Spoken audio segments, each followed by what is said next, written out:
Thanks, YouTube streams on phones. All right, so howdy everybody. I realize that the stream title is a little punchy, a little straightforward. I'll give people a minute to kind of filter in here, and that light's going to be really irritating, so I'm going to turn that off for now.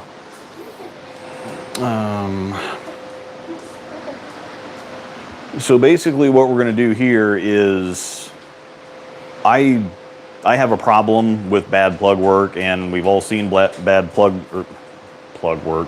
shop work. We had a technical difficulty and my head's not caught back up here. So anyway, I have a problem with bad shop work just because it's really easy to do a lot of this stuff. Now, it does take a lot of experience and whatever else to get really good at it and to really learn the little nuances and how to be like very good. But you can teach anybody to do the basics of pro shop work in a short amount of time. That's why if anybody that's ever gone to pro shop training class, maybe you've gone to Jayhawk's pro shop training here, or Lawrence. Before, it's only a couple-day class, and they teach you everything that you need to know to be able to run a pro shop. I've said before, I could teach a monkey how to drill a bowling ball in 15 minutes. I could teach anybody how to plug a bowling ball, how to do all this kind of stuff, and obviously, experience brings all kinds of extra helpful things. But at the same time, the biggest key thing about doing good pro shop work is just care and effort. And so that's why it pisses me off so much when I see such bad work, or when I see, like, there was a picture on Facebook that kind of made me think about this, where somebody had plugged, it was a blue ball, and it had an interchangeable, it had either a turbo or a Jopo or something in it, and instead of removing the sleeve, they just plugged inside of the sleeve and then didn't like resurface it or whatever else. It was just like, this is so horrifically bad. And I have people all the time say, hey, can I send you my stuff to have you drill it? Or can I send this to you to have you plug it, because my shop only does black plug and everything? Or, you know, just, I see horror stories and just wild stuff. Or in the for sale groups, you know, somebody will put up something for sale and it's like the grips are all chewed up, or the ball looks like trash, or it just looks so bad, and it's like, why is this actually a thing? So basically what I'm going to do is I'm going to go through here, I'm going to take requests. I have a few things I'm going to do, period. You've probably already seen this this ball sitting right here. Angel's got an IQ Emerald that she wants drilled. I've got my ball sitting here that I've done all the layout stuff on. I've got a ball that she just wants the grips a little bit bigger in, so I'm going to take the grips out, make those bigger. I have several different stages of plug work going. So I can do anything. I'm going to take requests. If there's anything, we can talk more layouts. We can do plug work. We can start on drilling stuff. We can do whatever you want to do. And I'm just doing this live instead of as a video, so that I can demonstrate just exactly how easy this stuff is to do. Granted, again, it takes experience to do it quickly and do it well, but show you just how easy all this stuff is to do, so that you know how mad you can be at your pro shop when they screw some of this incredibly simple stuff up. So there are a couple of stream rules that I have in the description too. So if you do have a good pro shop, make sure to put them in the chat, comment it on the video. If you're watching this as a video later, if you didn't catch this live, put them in the chat so that people in your area can know this is a good shop to go to. Because as much as I hate good pro shops, as much as I hate bad pro shops, I love good ones. So if you have a good shop, that's rule number one. If you have a good shop, keep going to them, shout them out either in the chat or in the comment section later. And number two, there are a lot of different techniques to get to kind of the same place. So if I do something, if you see me doing something a certain way, and maybe you're watching your pro shop do it later and they're not doing it exactly the same way I'm doing it, doesn't mean it's a bad thing. Sometimes it can be a bad thing, but there's a lot of different methods and ways that people go about things. Some people, like, there's some things that I just don't understand. Like, drilling the thumb first on a ball and then taking the ball off the press and then lining it back up again to drill fingers, completely unnecessary. But anyway, so, and if anybody, if you happen to, that's also why I did this at noon on a Saturday too, which is going to be busy for pro shops. If you are tuning in from a pro shop, maybe you're new, maybe you're the Saturday guy, maybe you can pick up on some things, maybe you want to ask me a few more detailed things, maybe you just want to kind of poke holes in something, maybe you even want to offer, hey, I do this or I do this. And that's the other thing, is that there's as long as I've been doing this and as many tricks as I have, I still see other tricks from other guys every once in a while going, oh, that's a really good idea, I should do that. But anyway, y'all just tell me, where do we want to start? Do we want to just start with putting holes in something? Do we want to start with changing grips out in something? Do we want to talk more layout stuff? I was going to do a full roller video and talk some two-handed layouts and stuff like that. So I would like to get emerald resurfaced before the golden oil when it got shiny. oh, all right. Well, Emerald Angel wants the emerald resurfaced.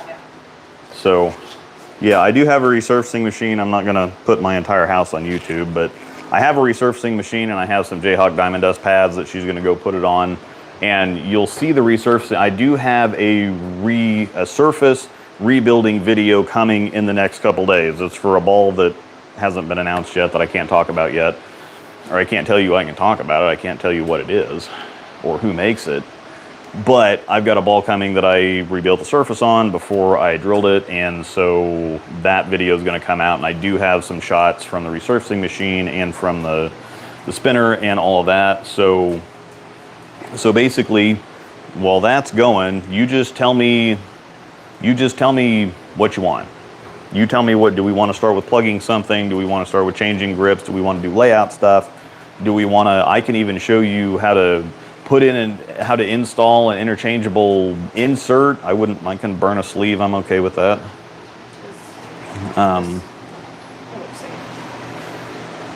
I think that's okay. What do you use for plug material? I use Thunder Plug because, for several different reasons, because it doesn't get, Motiv HD I think is the next best one. And there's some other ones that I haven't, there's some other newer ones that I haven't tried yet, but Thunder Plug does everything that I want it to do to begin with, and so it's great, so I don't need to look for other plug.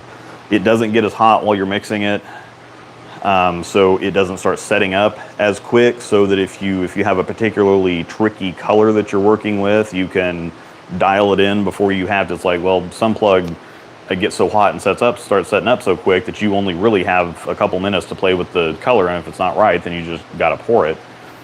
It doesn't get as hard as other plugs do, which is a real pain when it comes to cutting it down, resurfacing it, finishing it, and if you're drilling back into, if it's on the complete other side of the ball, it's fine, but when you're drilling back into plug, the plug being significantly harder the ball is a major problem when it comes to diverting the bit, and especially for you pro shops that never sharpen your bits, that can be a problem, and so it just makes everything so much easier. Now, they did reformulate their hardener here recently. The only drawback to Thunder Plug was that it takes longer to cure. It says it's like a 12 to 18 hour cure time on the bottle, which is complete hogwash. I always gave it 48 hours because it was still, even I could kind of dig my fingernail into it after 24 hours. And granted, the garage runs a little warm. It is climate controlled, but it runs a little warm in the summer, a little cold in the winter. I do keep my plug downstairs, and during the winter I do plug the stuff downstairs. We have an underground basement.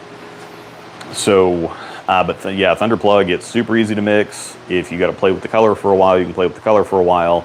It sets up closer to the hardness of the bowling ball, so it's significant. It's easy to cut. It's easy to kind of kill the grain on it and then resurface it. It comes out perfectly smooth. It comes out looking great. And then if I have to drill back into it, it's really easy. It drills just like the ball does, and so it's not a problem. So I vastly prefer Thunder Plug. Again, Motiv HD is probably, of the things I've tried, Motiv HD is probably the next closest one. But it gets too hot while you're mixing it. It starts curing too fast. It gets too hard.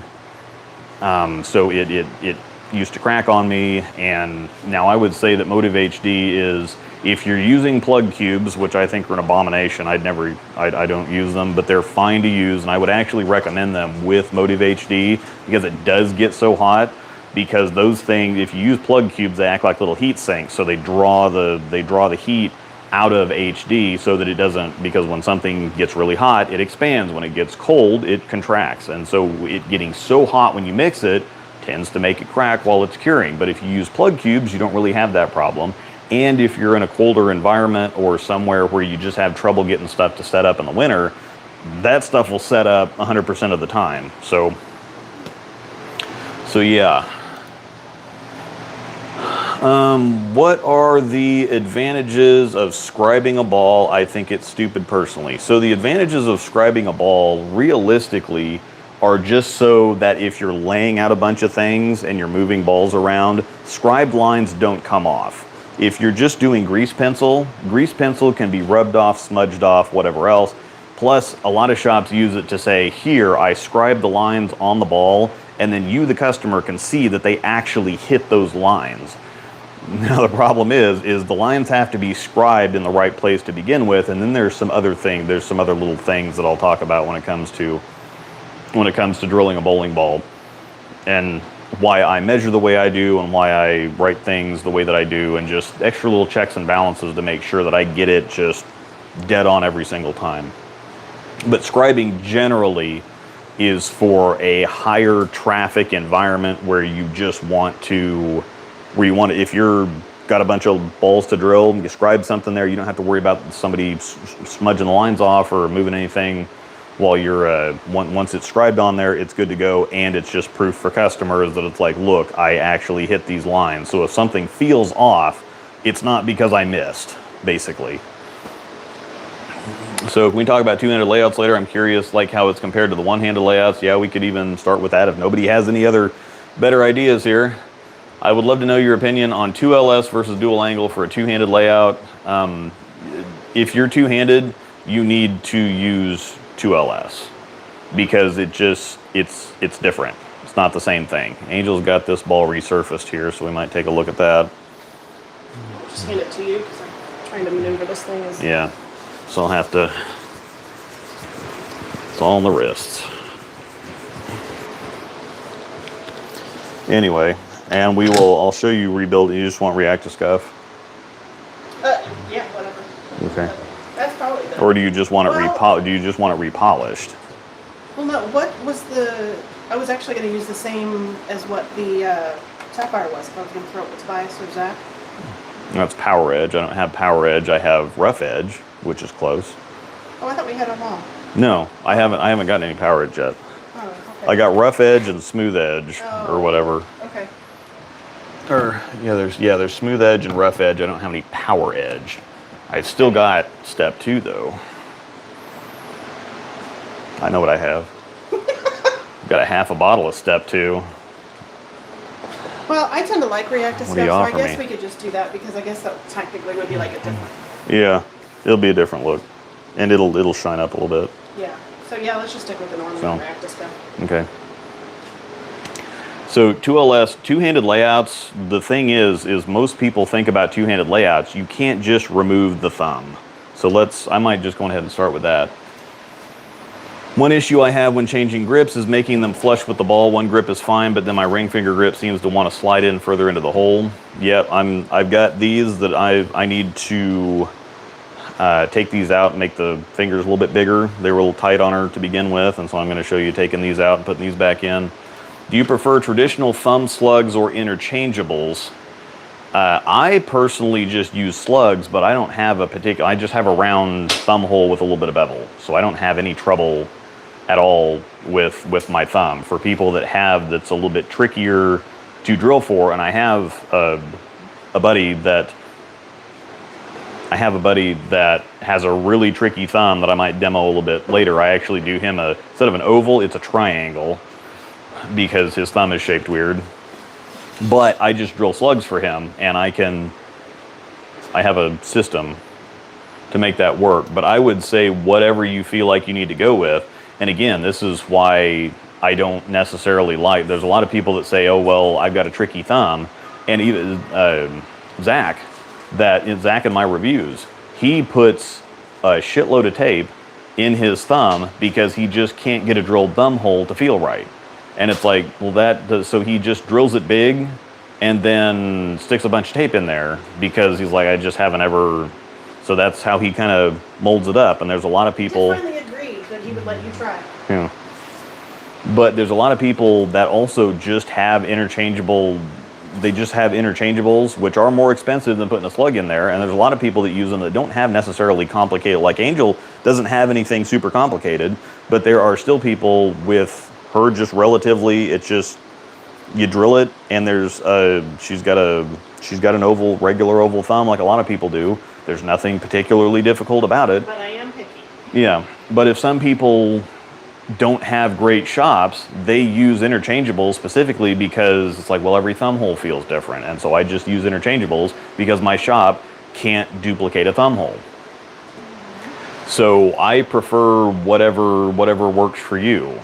So I don't think that there's any pros, cons. I think that Jopo probably makes, now they're the most expensive, but I think that they make the best interchangeable on the market right now.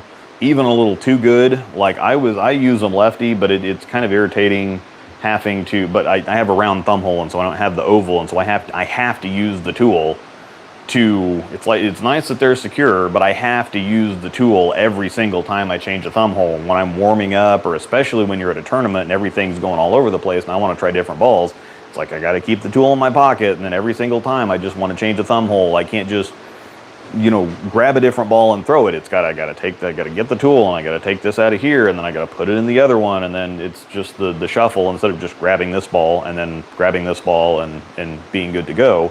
Where some of the other ones, like the Vice system or the Turbo system, are a lot easier to just, even if you have a round thumb hole, to just, switch with your thumb. Jopos eventually will loosen up a little bit, and if you do have more of an oval or, a stronger grip, or you get them worn in or something like that, you can just change them like that. I can't without tearing up my thumb, and so I reluctantly use interchangeables in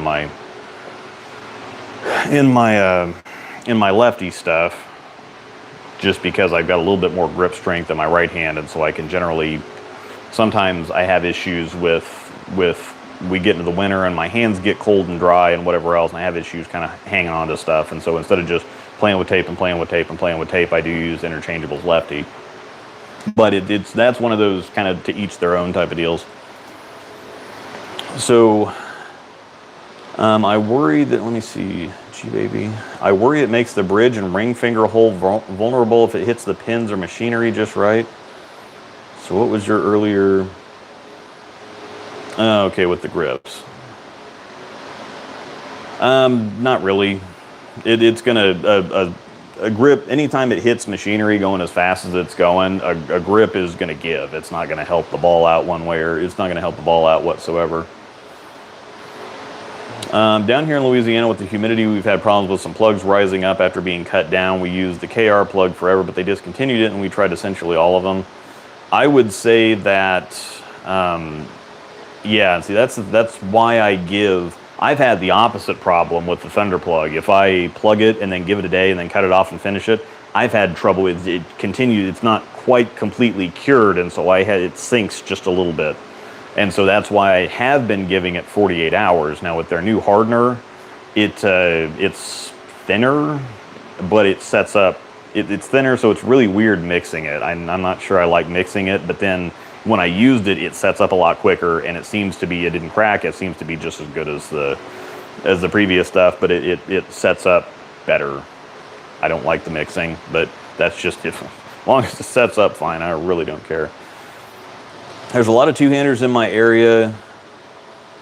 Yeah, thanks for telling me about the Motiv HD. My stuff cracks. So I would say I don't recommend plug cubes. I think it's kind of cheap and trashy. Some people use them, and most people don't have any problem with it. But I'm like, I would rather just mix the stuff fresh and pour it in there. And I actually did the math on just dicking with pouring the plug cubes out and then processing them. You're not throwing that. People are like, oh, the plug's expensive, and so we're doing plug cubes to save on money. And it's like, I did the numbers on it. and it comes out to be about the same, because instead of just throwing the cup away when you're doing, okay, I got to pour the stuff out, and then I got to just the time that you're spending. Now, if you have the time, it's whatever, but just, you know, the time to dick with the plug cubes and whatever else, you're throwing 10, 15 cents away every once in a while when you're done with a cup. So if you're really that down bad to where you're trying to save, to say, well, every little cent matters, I'm sure it does, but it's whatever.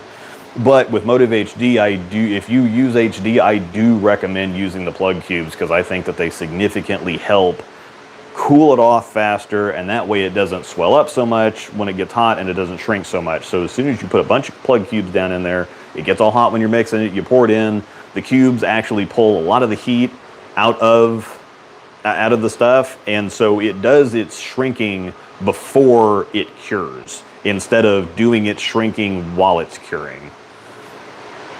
I would just recommend Thunderplug generally, but there's a lot of two-handers in my area that prefer dual angle. They like the layouts better than 2LS layouts, I guess. One of the no.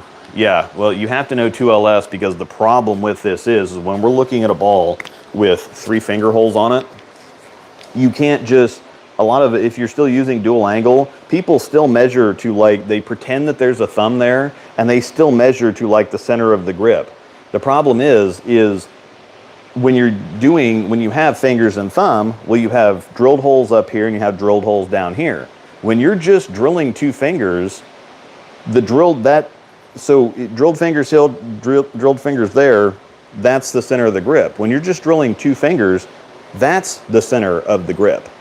And so if you have a layout like this, just imagine that if you're two-handed, the 2 fingers, so if you would drill a ball like this for a one-hander that uses fingers and thumb, if you're just drilling 2 fingers, the 2 fingers need to go in between those. They need to go on the center line. And so basically, if you're just not drilling a thumb, imagine that, okay, this is the center of grip right here. For a one-hander, the same layout would be fingers here and thumb here. So you would have fingers up here. So it's essentially, this is a pin down layout for a two-hander, even though it's technically pin above the fingers, because you have to think about the 2 fingers. Instead of having this and this, the 2 fingers split the gap, since there's only 2 fingers. So this is, for ignoring the thumb, this is your center of grip, is on the fingers. So that's why you have 2LS does it differently, and it doesn't translate right for regular dual angle, doesn't translate right for two-handers. You can get some really funky numbers and angles, and I'm not even sure it actually works to do it that way. But you have to think about it like, okay, so instead of having fingers here and thumb here to kind of offset, balance each other out, if you're just two-handed, this layout would put your fingers directly in between the fingers and the thumb. So that's why you need to use 2LS. You can't just remove the thumb and have a two-handed layout. It doesn't work that way.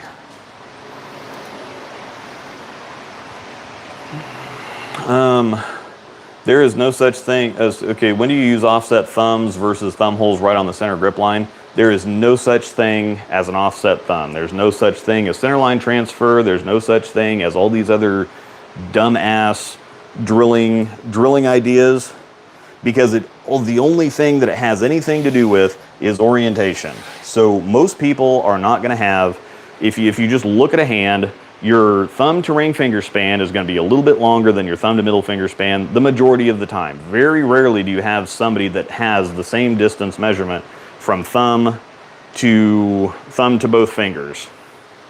So if we're just so let's just go on ahead and show this. So if we're just putting a layout on here,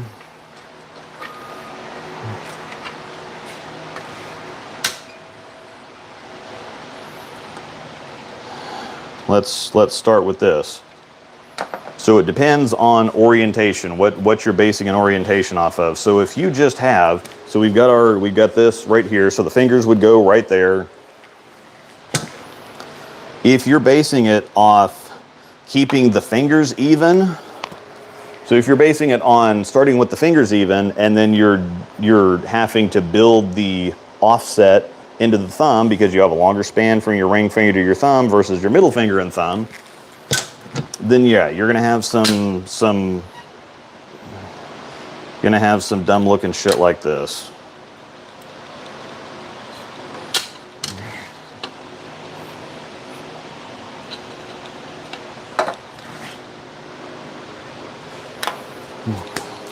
So that's basically offset thumb.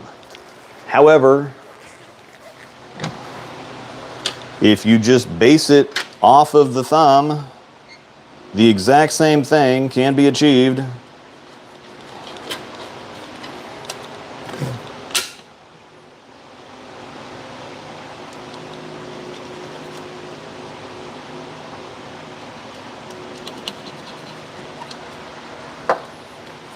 By drilling the line through the thumb and then just elevating one of the fingers. Anytime somebody tries to do a center line or let's do a center line transfer, or let's do a whatever else, everything is achievable from a standard T-grip. Everything. And just because it's like, well, the pitches are going to be like slightly different. It's like, no, you can get to exactly the same pitches, both different directions. They may not be, if you're going from a center line transfer or an offset thumb to a standard T-grip, then yes, if you have 3/8 left in your 3/8 left right in your fingers, it's not going to be exactly 3/8 left when you're 3/8 one way or the other when you change the orientation of the midline here. But it's such a small, doing this is such a small difference that you couldn't even read it with a pitch gauge. You just couldn't, number one. And number two, even if you know, it's like, well, you can just do a little math and figure out, okay, it's not 3/8 left and it was offset thumb. Now we're just doing a standard T-grip. So it's not 3/8 right, it's 0.390 instead of 0.375 when we're going to decimal, because 3/8 is 0.375 in decimal, and that's what we use on the drill press. And so it's like, okay, so it's one of them's 0.390 and the other one's 0.360 or something like that when you change the orientation. But you're not going to notice a 1/115,000th of a difference in pitch. Number one. So anybody that does centerline transfer or offset thumb or any of these crazy other weird, stupid ways of getting to this, it's completely unnecessary. It's just because it's just when people want to feel smart about themselves or smart about something, they do all these kind of weird different things. Well, my hand sits like this on the ball, and so I need my thumb to be offset. It's like, no, you don't. Because whether you look at it like this or like this, it's the same measurements. You're not changing anything. You're just changing the orientation of how you're looking at things. Because some people see, okay, well, if my fingers are equal, my thumb's over here, so I need an offset thumb. It's like, no, you can do the same thing by just squaring up off the thumb and drilling the ring finger. It's the exact same measurements from each finger, from the thumb to each finger. It's just with a standard T-grip, you can just draw the lines and you're done. You don't have to draw the lines and then move the thumb over and then worry about all dicking with all these extra steps on the press. It's very simple to just do the regular. So no such thing as an offset thumb. I will die on that hill. All right, lots of good questions in here. That's a great question for us too. Some of our Jopo thumb customers cannot get other ones out. They're just fine. What are your thoughts on used bowling balls? Are they worth it or just get new ones? I would say that you can get used ones up to, I don't like to re-drill something a third time. From what I've found, it's okay to re-drill something once. It's even okay to re-drill something twice. It generally works out just fine. Once you get on that third drill, then you're into a lot of holes in the core, a lot of holes in the bowling ball, a lot of plug that could potentially crack, especially if your shop sucks and they don't do it right. Or So the core dynamics could be a problem, and just the ball itself has been plugged and re-drilled and plugged and re-drilled and resurfaced and whatever else. Once you get on that third plug job, it's even if you do a good job of it, it's generally, I just let it go at that point. But if you're buying a used ball and you're just plugging it once, even if it's a full plug in completely different place, like if you're a lefty and you buy a righty ball and you plug it and I've done that several times for Angel. I've done it for myself before. Balls that I've thrown lefty and I get done with, and she wants them righty, and so I plug them for me, and she throws them and they're just fine. So I would say, but even then, I generally, if you know the plug work, it's okay to get a once drilled ball or a twice drilled ball. So if it's already got plugged, generally I don't recommend. I recommend if you're going to buy something from somebody else, just get single drills. If it has plug in it, stay away from it, because there's just too many bad shops out there, unfortunately. So I would not trust, I don't trust plug. Single drills are fine. Thoughts on the new Turbo Thumb Grip? I haven't really seen much about it, but it just looks like it's stronger. I saw kind of a video about it, and I suppose I should probably know this, since I am in fact on staff with Turbo, kind of. But as far as I know, they just kind of made it sturdier. I think it's too little too late. The design is fine. I think that's just the problem, is the things wear out and people lose thumb slugs, and so just making it more durable, I think, is a good idea. And they didn't get rid of the original. They didn't get rid of the ones that they already have. So it's not like, okay, Turbo has they're replacing the switch grip. You don't have to go change all your stuff out. They still have the original switch grip available. If you have those, you like those, you don't have any problems with them. So as far as I can tell, the new one's just more durable. I haven't really looked that close at it, though. Thoughts on vacuum grips? I don't like them because it lets my hand move around too much on the ball, but I have plenty of people that use them and they love them because it's just more, some people's hands swell. It depends on, some people have different jobs, and so that's really hard on their hands, and so your hands can swell and shrink and whatever else. And some people like having that tighter fit on the fingers, but because I like having the fingers where the fingers are at. I like having a tight fit, but I don't like my hand moving around that much. With vacuum grips, you can everything can kind of shift around too much because your fingers aren't exactly locked into place. And I got junk balls here. If you want to see what vacuum grips look like, I can go on ahead and drill vacuum grips and show you the difference. It's not, again, Pro Shop work is not really difficult to do. So if we want to actually look at some vacuum grips, I can do that. Yep, IQ Emerald on the counter. We're going to drill that. Comparing the Supra Sport and the Venom Hysteria, which one is better for a low tilt, more forward bowler? Probably the Supra, because it climbs up and through the pocket a little bit better. The Venom Hysteria is it's more continuous than the Shock, but it's still kind of Shock-esque. So and it is kind of earlier rolling. So if you get more up the back of it, it's going to want to do the hook, especially with it being shiny too. It's going to do the hook stop thing more than the Super Sport. Will worn drill bits make holes bigger because it walks and wobbles? Yes and no. Worn drill bits will, because the cover stock is one density, the filler material is generally lower density, and then the core is higher density. And so depending on where you're hitting the core and how you're hitting the core, a bit can kind of walk all over the place. And so it can not necessarily going to be bigger, it's just going to be irregular. But if you don't have to worry about density issues and you're kind of going straight down, it actually makes the holes a little smaller, because bowling balls, even though they're hard, they're still kind of a little flexible. And so instead of the bit will drill the ball, but instead of just drilling it out cleanly because it's sharp, it will kind of push the ball a little bit. And so we're talking very, very small amounts. But typically dull bits actually result in smaller holes because they can kind of push the material. They're kind of pushing through the material rather than cutting through the material, if that makes sense.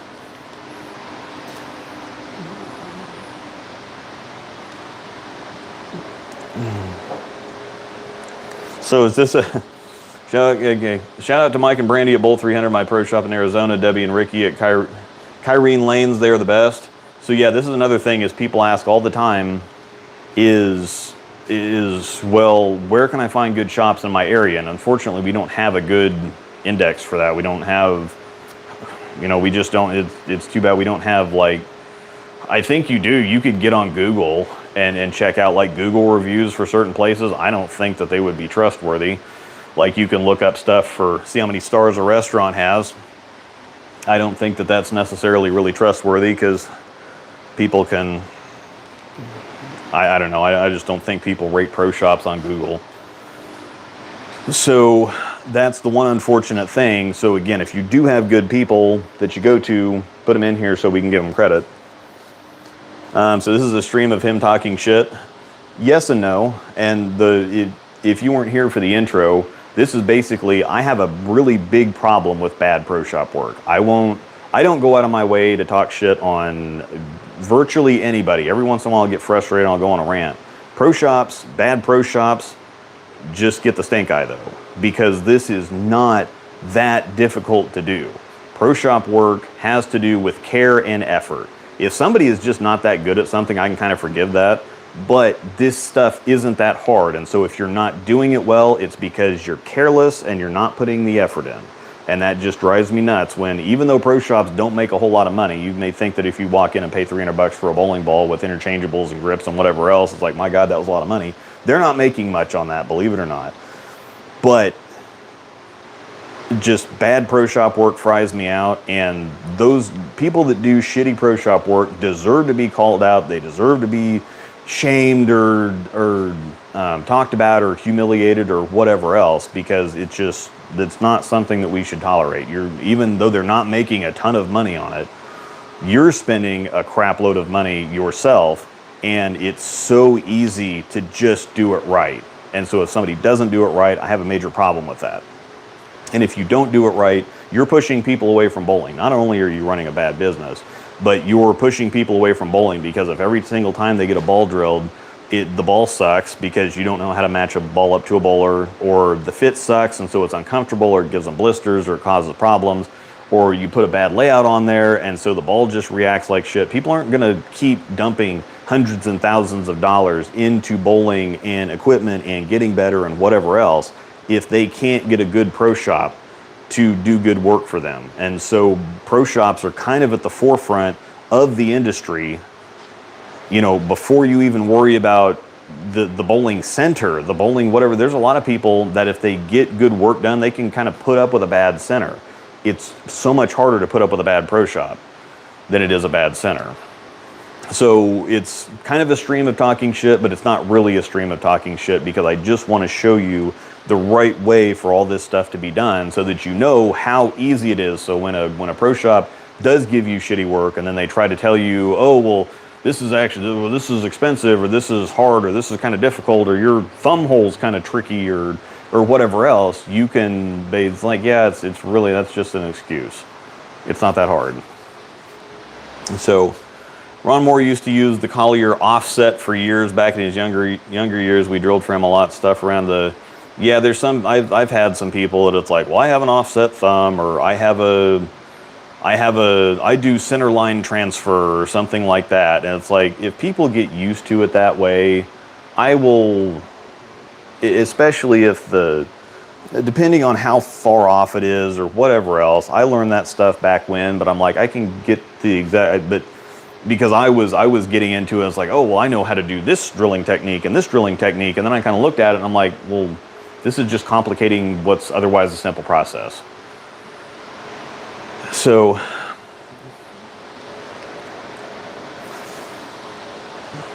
it's a feel thing. It's a feel thing for people. It's not really debatable at that point. I can give you the same feel on a T-grip as I can on a center line transfer, an offset thumb. I can give you the exact same feel on just drilling a regular T-grip, because I can take the measurements, and I can, even if somebody has a center or has an offset thumb, I can just take the measurements. I can just make my T-grip on their ball. I can take the measurements, and I can use a regular T-grip to drill their offset thumb, and it feels identical. So Players Corner in Aurora, Illinois. Parkside Lanes does incredible work, definitely worth the trip. So if you're around Aurora, Illinois, Players Corner and Parkside Lanes. Thoughts about longest wearing finger grips versus no grips, or how to make no grips comfortable. The no grips thing, I don't think I could ever do it, because I like digging a little bit and having my fingers in there secure. I don't have a whole lot of grip strength, period, and I don't necessarily want to use a bunch of grip strength, but it's just hard to catch the ball, and especially when I like that tight feeling of it. And if you do swell or shrink a little bit, different times of the year, whatever else, it just doesn't feel right without the grips. And so it's just hard and it's rigid, and if you bevel it too much, then you got problems, or it's just so much more finicky to go without grips. Some people do it just fine. Some people could stick their hand into a house ball and do just fine. And so it depends on how specific you want to be with your fit, or how specific you need to be with your fit. So, longest wearing finger grips, I think I've been trying some Jopo grips out, and they seem to last a very long time and also feel pretty good too. I think that they're the best combination probably of longest lasting and best overall feel. The Turbo grips don't last quite as long, but they're softer and they're kind of more gummy and more tacky. And so I used to use the Turbo Clears because they felt like sticking your fingers into gummy bears. And so, you know, I really like those, but I like the Jopo grips are a little bit firmer. They're a little bit more rigid. They're definitely significantly easier to glue into the ball, because the Turbo ones are kind of they're more flexible. They're softer, and so they're kind of sticky. Trying to get them in the right spot here. I had an X Factor drilled 5 by 5.25, so 5 1/4 by 25 by 20, so 25 by 5 1/4 by 20. I have a 5-inch PAP. How do you think it will react? They're pretty strong angles, but a pretty long pin, and so that can be, it might be a little inconsistent, because those strong angles are going to make the ball want to start up early and then really go when it hits friction, or just they're very dynamic angles, but a very long pin on a ball that's already got a very high RG. And so you might have something to where the ball never sees it on one shot and then it overreacts on the next shot. But it kind of depends on if you use it on the conditions you need to use it on, which it's a whole lot weaker ball than I think most people realize, even though it's asymmetric. I think it could be a good niche reaction to get the ball to be stable early without necessarily hooking or revving up. I actually had a ball that I just drilled where I went 45 by 5 1/4 by 40, so I didn't go like super aggressive on the angles like that is, but I kind of used the angles to keep the ball stable early without making it want to, well, it's got a longer pin, so it doesn't quite, so it's stable without like digging in or wanting to really go. So that could be kind of interesting. But we'll see. Oh, Nick Brown's in here. What's up? What's up? Can pitches make a two-handed drill track over the fingers? I switched and used one-handed ball with success. After re-drilling, they tracked over the finger holes. Pitches, not necessarily. Did you just re-drill in the same place, or did you re-drill somewhere different? Because drilling, depending on the ball and where you put the fingers on the core, you can actually track over fingers if it's not the greatest layout for your positive access point. That's why people need to get their positive access point, so you can figure out where the finger holes need to go for your game so that you don't run into problems like that. So it could be a layout thing. I don't think it's really if it's a significantly different pitch, it can change the way you hold and throw the ball. So it could be a pitch thing. I don't think it probably is, unless you made a really big pitch change. Most of the time, it's a layout thing. I have an issue with older operators at shops in my area not even measuring or doing layouts based on PAPs. And I had a customer with a non-traditional PAP coming in with a spawn with a 0 by 3 3/8 by 15. So, yeah, that's a problem. That's why I did those videos the other day, to show you that you can't just say, oh, I saw the picture of, you know, how so-and-so drills their ball, and so I put the fingers in the same place. Well, you could have a completely different positive access point and throw it completely differently, so you're going to get a completely different experience.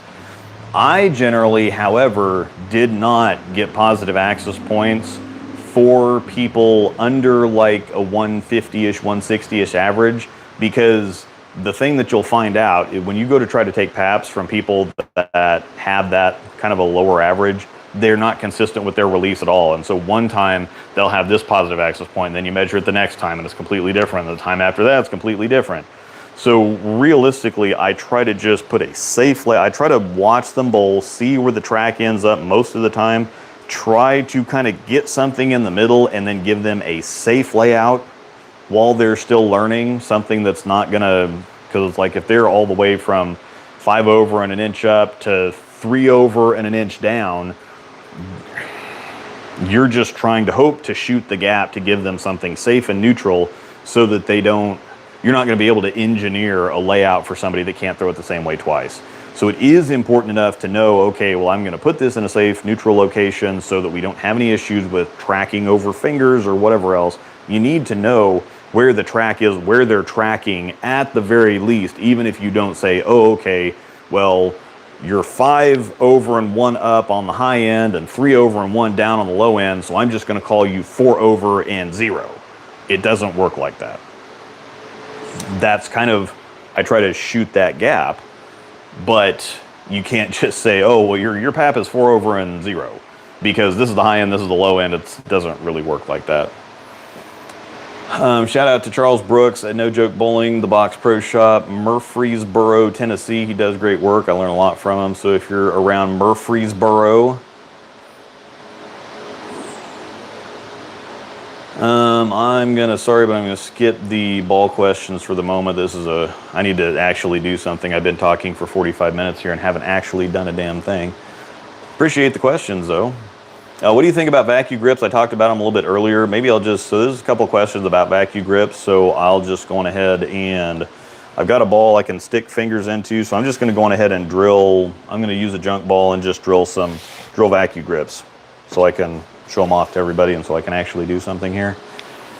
So yeah, there's another one. What are the advantages of using vacuum grips opposed to standard ones? Female finger grips for males who want a thinner bridge. There's not really a difference between female finger grips. The mist grips are just smaller for people that have smaller fingers. And I don't think that if you can fit into the mist grips, and because that is one consideration, is that once you get small enough on the grips, they have 2 different outside diameters. Like, I don't think we have any 7/8 grips, but Angel has really small fingers. And so you can see that these size of grips come in a smaller outside diameter. These are really thick, and these are a major pain in the ass for me to install. I hate drilling stuff for, but the 7/8, this is a 31/32 outside diameter, so I use a 31/32 bit to drill. The smaller, you get the exact same size in a smaller outside diameter, which is 7/8 outside. So instead of a 31/32 for these big thick suckers, you could use a 7/8, and the thicker these are, so if you have a standard 1/4 inch size bridge and then you have this that's like a 1/4 inch thick or eighth of an inch thick on this and an eighth of an inch thick on the other grip, you could end up with a pretty wide bridge if you have smaller fingers and use the bigger outside diameter size. So yeah, there's no problem whatsoever if you can fit in, because they only make the smaller grips up to a certain size. But if you can fit into them and you don't like how wide the thicker grips put your fingers apart, then sure, not a problem at all. We talking shop? Yeah, we're apparently kind of doing shop, I hope. So anyway, yeah, I've got junk balls here all over the place, and so I'm just gonna go. That's really dusty. This is a pro shop. I always make the joke that anybody that's this has got all kinds of fingers in. Oh, I actually have. No, is this? Do I already have these drilled? Do I already have these drilled, or was this just a? I think I might have been trialing this for somebody that did have. Yeah, I've already got vacuum grips. Vacuum stuff drilled, it looks like. Heck yeah. So I'm gonna have to turn the press on and make things loud. We can just talk about vacuum grips right away. So basically what vacuum grips do is instead of having, let me grab a ball here.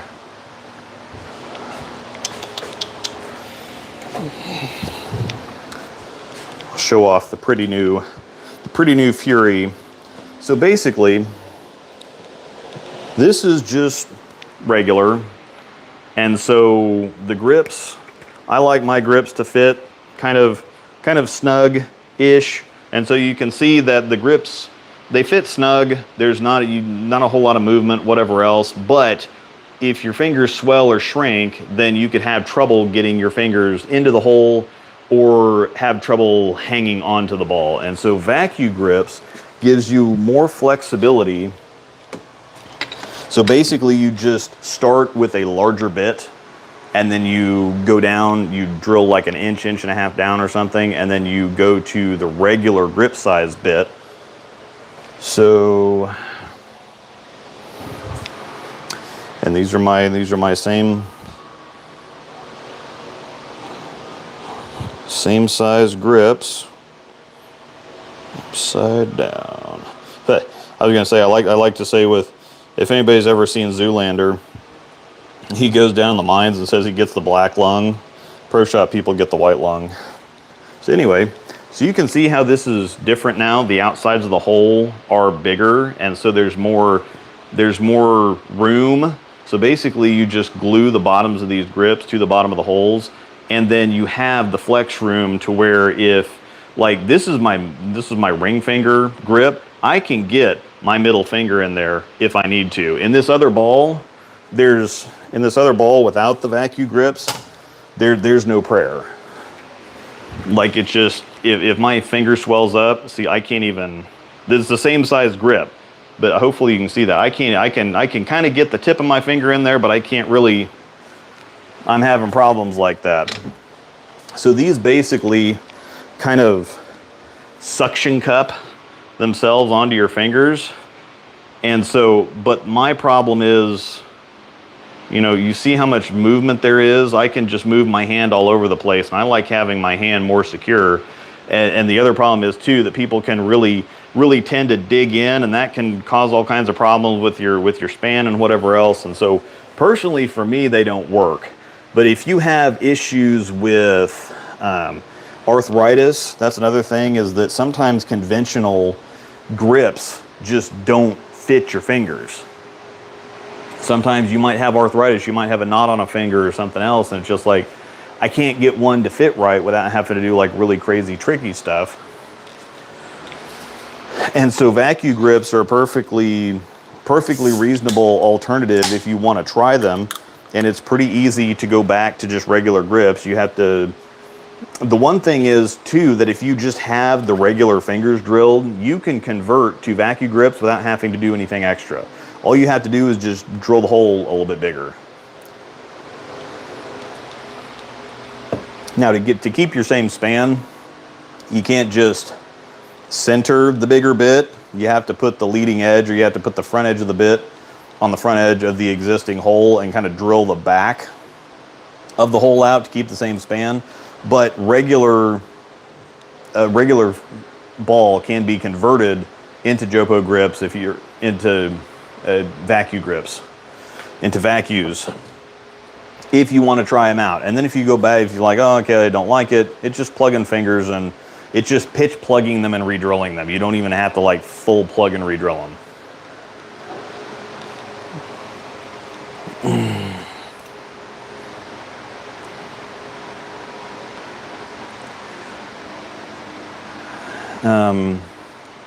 So yeah, that was the question about the, oh, okay. They re-drill with my new two-handed PAP. So you're saying that I switched and used one-handed balls with success. After re-drilling, they tracked over the finger holes. Well, you might just throw the ball, you might just track over the fingers, but it sounds like you don't normally track over the fingers. It sounds like you took a one-handed ball and you plugged the thumb, now you track over the fingers. Did you plug the fingers and move them, or did you just plug the thumb and go with it?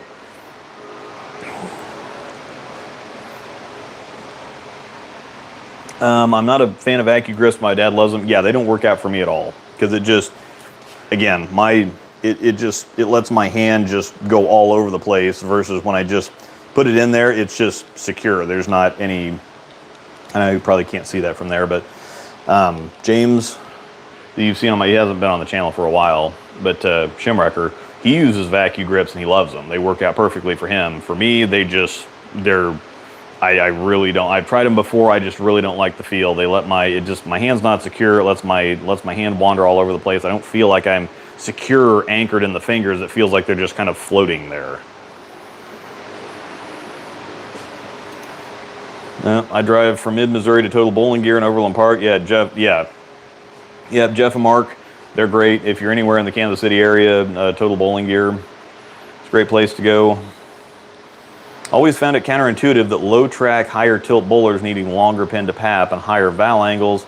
Nice collection of Scotch whiskey there, by the way. Yeah, I do have a. I glue just the front on top and the back on the bottom. Yeah, Shimbo. But yeah, you don't have to.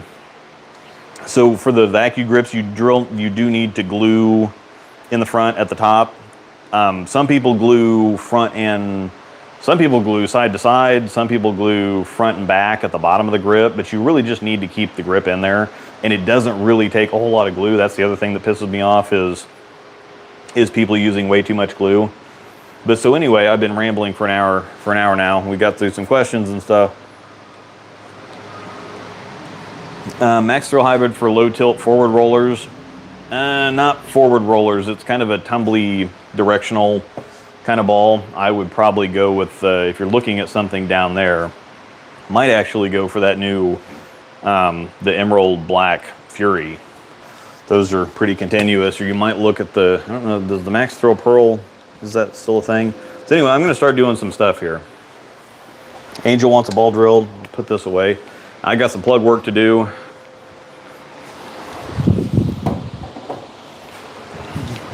So, if anybody turns this on as a video later, they're going to be pissed. It's like, when do we get to the, I thought we were doing stuff.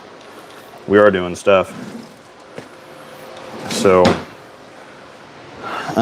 item number one, I'm going to go ahead and drill Angel's ball because this is simple. So I'm going to go ahead and move the camera so you can kind of get a better view idea on what we're doing here. And when it comes to laying stuff out for her, I cheat. I don't put like the layout on the ball and whatever else. I know exactly where the fingers need to go, and so I cheat to get there. So basically, I know. Well, actually, I've got a. Yeah. No, I need to react to scuff it first before I drill it. So we're going to come over here. So this has been on Jayhawk's Diamond Dust pads for, I know she put it down there for like 5 minutes. And so, I mean, the surface on this, so this is 1000 grit, but just look how nice and uniform and consistent that surface is. Jayhawk Diamond Dust pads are designed for use on a resurfacing machine, but I mean, that surface is just perfect. It doesn't like 1000 grit. If you use the 1000 grit pad, it just scratches the surface all up and it looks nasty and whatever else. This gets that nice. It's obviously very dull, but it does it to where the surface is very uniform and consistent rather than just scratching the crap out of it. So we're going ahead and use React-A-Scuff. Now React-A-Scuff is clean and dull. It's kind of in the idea where you're cleaning something, but you're also scuffing it back up. So if you have a ball with some surface on it, instead of cleaning it and then putting surface on it, using something like this can actually put the surface back on it and clean it at the same time. Obviously, brand new ball, it doesn't need cleaned, but she likes the surface that stuff ends up at with React-A-Scuff. So I just use React-A-Scuff a lot of the time to finish off balls that we want to end up not super dull, but not shiny. So we're just going to go on ahead, and the easiest way to do this that I've found is use the labels for orientation, because this label, and I think that there's, I don't know if there's a label on the other side. Yeah, the Storm logo, it's on the complete other side from this logo. this is the top of the ball. So there's a logo here, flip it all the way around, there's a logo there, then you go on the top of the ball, then you flip it all the way up and put that down, and then the serial number is the bottom of the ball, and then opposite of the serial number is the CG. So makes it really easy to make sure that you're doing everything kind of right here. So we see a very dull ball right now. I'll go ahead and use some water. Get the mouse out of the way.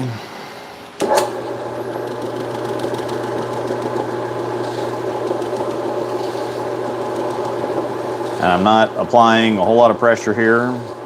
Basically what I do, I put a little reactive scuff on here. My timer is kind of when you start seeing the ball go dry. So you can see it was really wet to start off with. The ball's dry now. That's been about, 20, 30 seconds. Go ahead and clean a little bit there. So now it's still dull, but it's a little bit of a sheen, and you can see the difference between this is what we had. That's 1,000 grit. Now there's where we're at with the reactive scuff. It's still dull, but I'm still gonna do this whole deal. Well, that logo is not exactly in the perfectly right spot, so I'm gonna make sure I've got that on there right. So a little bit more reactive scuff, because I got the one side. Now I'm gonna get the other side, and I use a little bit of water. There's a lot of shops that will go through polish awful quickly, but here's a trick that I heard from Mr. Hicklin way back in the day. Using water. And some people are like, okay, well the towel's getting dry, whatever else, add more polish, add more polish, add more polish. You don't want to, you can add water instead of continuing to burn polish. So again, I'm not really putting a whole lot of elbow grease on here. I'm just letting the stuff work. And you can count, you can set your timer on your watch or whatever, on your phone or whatever else, but this is about 30 seconds. It's about 30 seconds when the ball starts going dry. So when I feel like I need to add more water or add more stuff, it's about 30 seconds. It's one of those things, you can time it if you want, it doesn't really matter. But now we've got a nice uniform surface on both sides of the ball. Now we want to blend it out. So we've done that side, done this side, done that side. Now we're going to flip it over to the top, and I'm not going to use any more product because there's still some stuff on here. And just remember what this looks like, because I don't want to keep adding more and more stuff. Right now I'm just trying to, because I've done full one side, full other side. Now I'm just trying to blend it out. Add a little bit more water. And it's going to, the water and the extra stuff that's still on the towel is going to continue to set the surface. And so now this top should even look, by the time we flip it over and go to the other side, it should even look even shinier, or even, not shinier necessarily, but just less dull than the other side.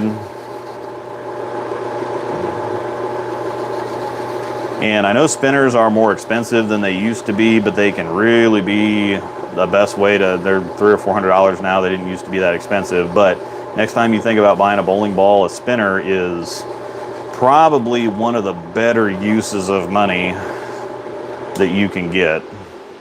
Reactive scuff generally ends this surface up at about 3,000 grit too. And 3,000 grit you can identify by this kind of sheen. So you can see it's like, well, it's kind of shiny, but it's kind of dull. That's usually 3,000 grit, because 2,000 grit is dull. It doesn't reflect any, that's where it stops reflecting light. Well, this, you can still see that there's definite texture and there's definite surface on there, but it's not shiny.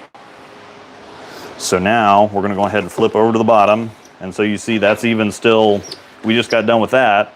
That's even still just a little, this is still duller. You can tell by the light reflection.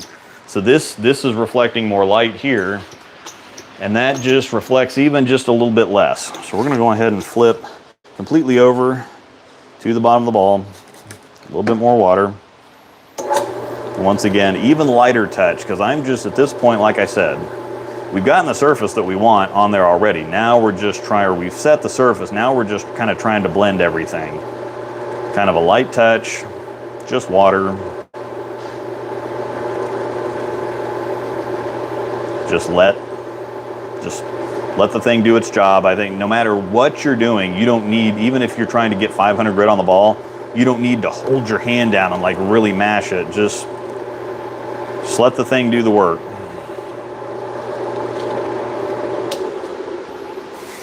So that's done. Now we're going to flip it to the serial number side. A little bit more water.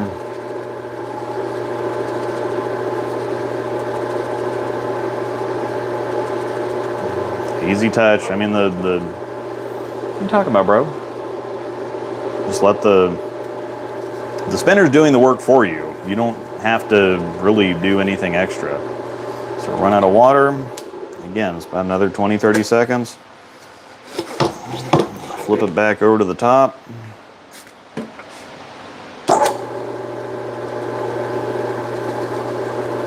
Just nice and easy. And this, again, too, if you don't really mash your hand into this, mashing your hand into it's what creates inconsistencies on the surface. Just really nice, easy touch. And we're done. So, this has been, get the line off of there. And actually, let me find a towel that she used earlier that's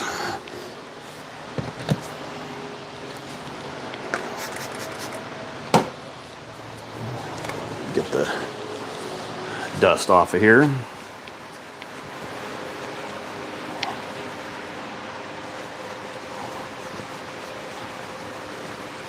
I'm going to go ahead and move our camera back over so we can see what we're doing for the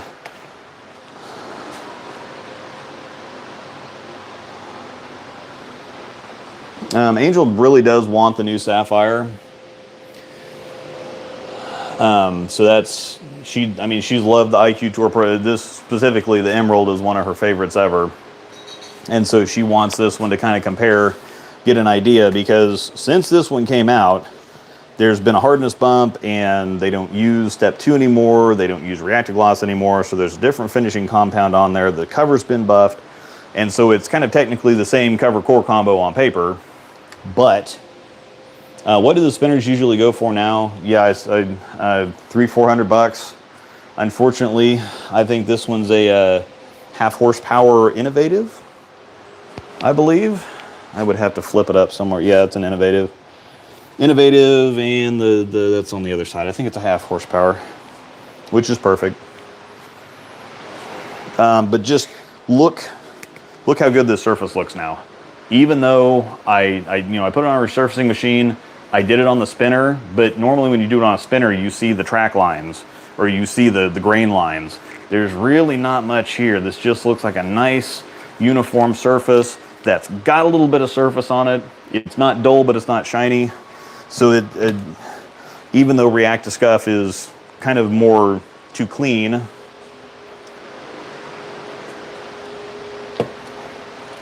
it works out. So anyway, like I was saying about cheating earlier, where did I put my daggone? All right, now I don't know where the, there it is. Of course, it's all the way on the opposite side of the ball where I can't see it. So basically, her layout puts the pin directly above the bridge, and her midline is 2.5 inches from the positive, or from the mass bias. This one doesn't have a mass bias. So instead of, again, me putting all the frickin' lines on it, I have a shortcut. So I create myself an artificial mass bias, and I know that the artificial mass bias or the existing mass bias is 2.5 inches away from her grip center, I don't know, center line, midline, whatever you want to call it. So I just make my 2.5 inch arc, and then the line goes straight through the middle of the pin. So I just start in the middle of the pin and I hit the tangent, of the drawn arc. So there's midline. I don't know if I don't know if this is the center line or this is the center line. If this is the midline and this is the center line, I don't know. I don't really care. And then I know that her middle finger is 1 7/8. And that puts her middle finger 1 7/8 down from the middle of the pin.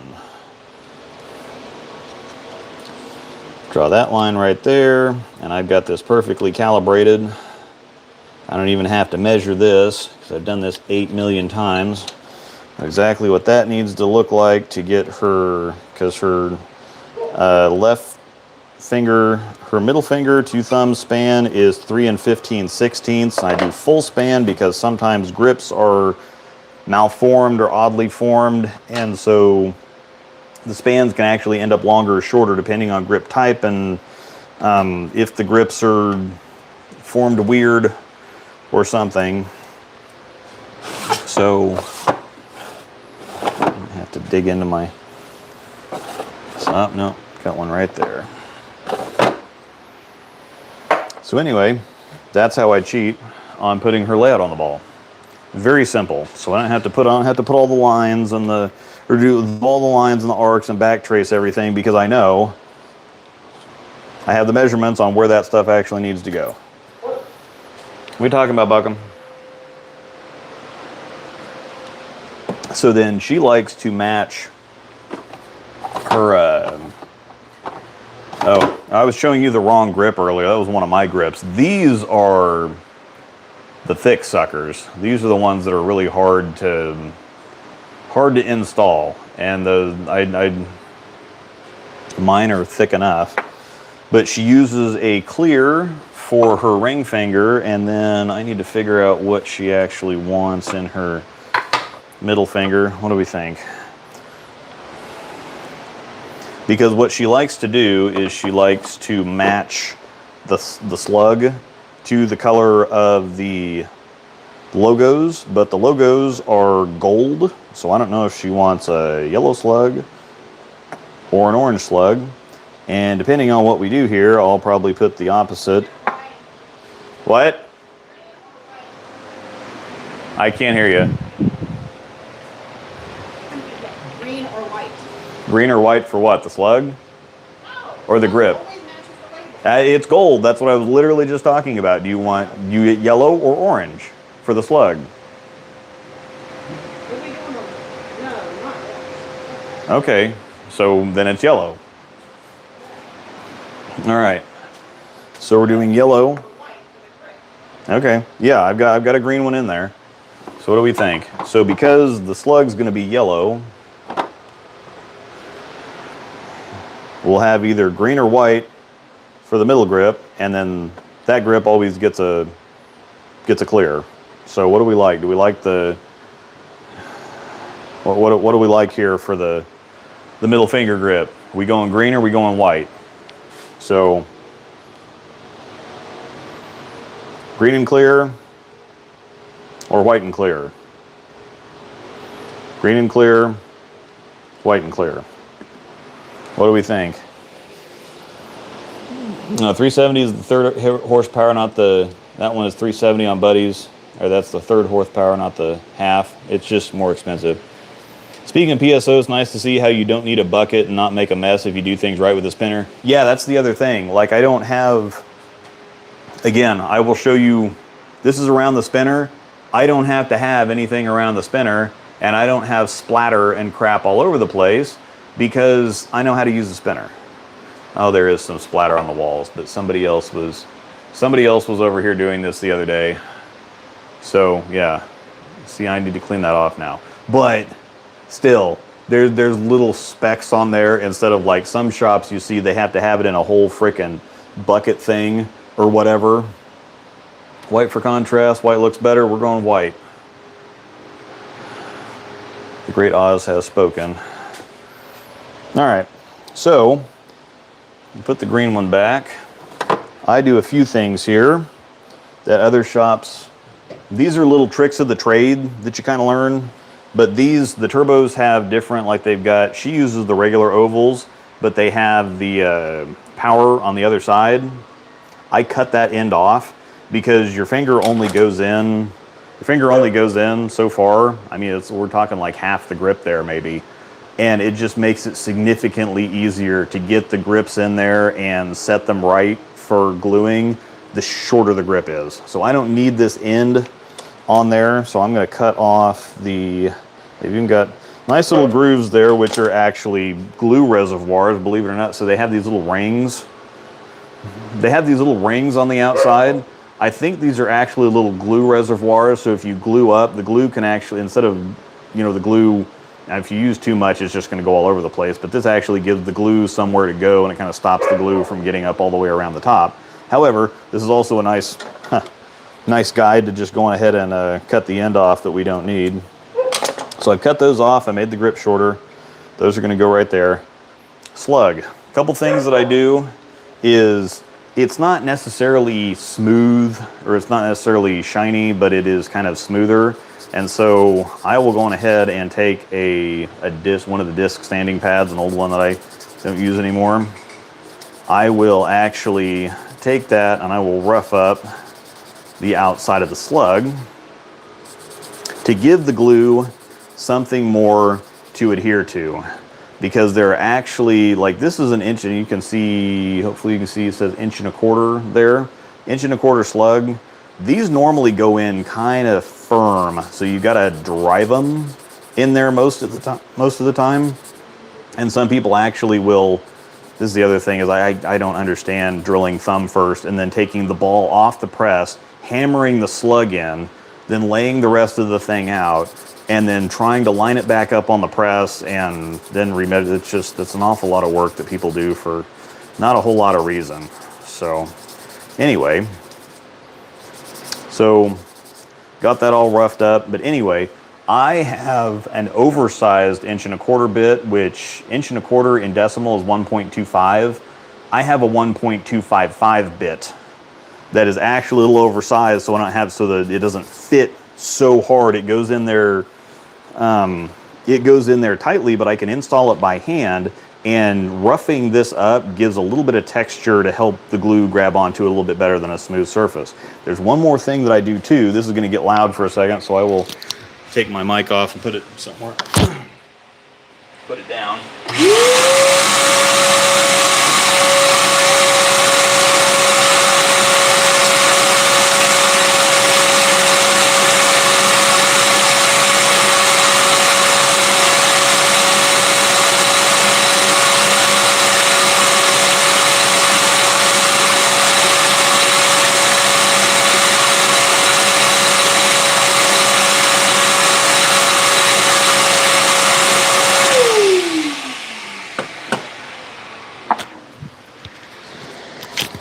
All right, so other interesting thing that I do here, you can see that with a regular slug, the edges on there are just kind of 90-degree angles. They're straight up and down, no matter which, whether we go in this way or we go in this way. What I like to do is I like to actually take the disc sander and round off whichever end of the slug that's going in. I like to round off the bottom so that the glue can get in between the slug and the ball, instead of just going to install this and having this sharp edge, just scrape all the glue off the inside of the hole on the way down. So this way, I round off that edge so that the glue can actually get between the ball and the slug, instead of being scraped off all the way down. And that especially happens when you have to drive the slug or pound it in. It's already a tight fit, and then if you don't round off the bottom edge here, it's just going to scrape all the glue off the side of the hole all the way down. So with me using the oversized bit and then being able to install this by hand and then rounding off the bottom edge, the glue is actually going to get in between the side of the inside of the hole and the outside of the slug when I go to put this in. It's one of those things that may or may not be necessary, but it's one of those extra little things that you do and kind of figure out while we're going along here. So anyway, we're going to move over to the drill press now and make a lot of noise. I also have another fit, kind of a fit thing for Angel I will actually, I think I've got her. There's another little thing that I do. I have no idea where, I think I've got a drill sheet. Yeah, it's in, probably clear in the back if you're gonna touch it. Yeah.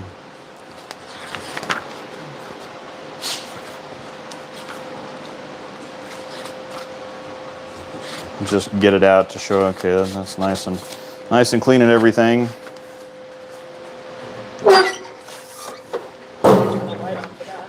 Nah, you can't, it makes it so much worse. If I turn the light on, it just blasts blows everything out. So this is actually significantly easier. Here is Angel's fit. And so this is what a general layout sheet will look like. And so I actually need to change her thumb because there's a couple things I need to change on this. Do I have the right pen down here? Use this one. So we've actually made it. Yeah. 49 and 61, 61. All right. I've got hers memorized, and so I don't ever need to do anything. So anyway, here's Angel's updated fit. This is what a drill sheet looks like. I know she's right-handed. I don't need her access point on there. I know what it is. So this basically shows her grip sizes are up there, even though they have, they have this stuff down here. They have thumb inserts, finger insert stuff. This just is easier to see, to have to look all over the place. So that she uses 5/8 grip and a 19/32 grip. 31/32 is the size of the hole, but I actually drill down about an inch and then I drop a bit size into 61s. If you've ever had trouble with you always feel like you're in between sizes on grips. It's like you either go down a size and it's too tight, and you go up a size and it's too big. If you drill down just a little bit with the regular bit and then you go down a bit size, it constricts the bottom of the finger hole or of the grip just a little bit so that it's more form-fitting, because at the knuckle, your finger is going to be the biggest and the widest at the knuckle, but then it kind of tapers down towards the tip. And so if you drop down to a smaller bit size, you can actually get it more form fit at the knuckle and down at the tip too. So, and I can, we've got some discussions here about yellow and white, but we'll, before I glue the grip in, I'll get the other one out and I can actually put the grip in the ball and we'll take a look and see. But the thing is we're using a yellow. She's already using yellow thumb slug, and so we don't want to go yellow thumb slug, yellow. No, it has to be different. Yeah. That is a rule. So yeah, that has to be different from. But we were actually looking at green. Yellow finger grip was never a question. No. So we're doing yellow thumb slug and green or white. We'll take a look at that before we actually glue it in. Anyway. So she's got an 1/8 reverse in both of her fingers. She's got 3/8 left, 3/8 right. This is a full span, and I'll tell you why I do full span here in a minute. But 3 15/16, 4 1/32, because yes, pro shops actually do or can or should measure to a 32nd. Is anybody really able to feel the difference in a 32nd? I can, but I'm a princess. She can too. But I measured it to a 32nd. I can drill to a 32nd, and so I do it. It's not difficult. There are 32nd hash marks on the ruler. So why not? It's not any more difficult than doing 4 or 4 1/16. Zero difference.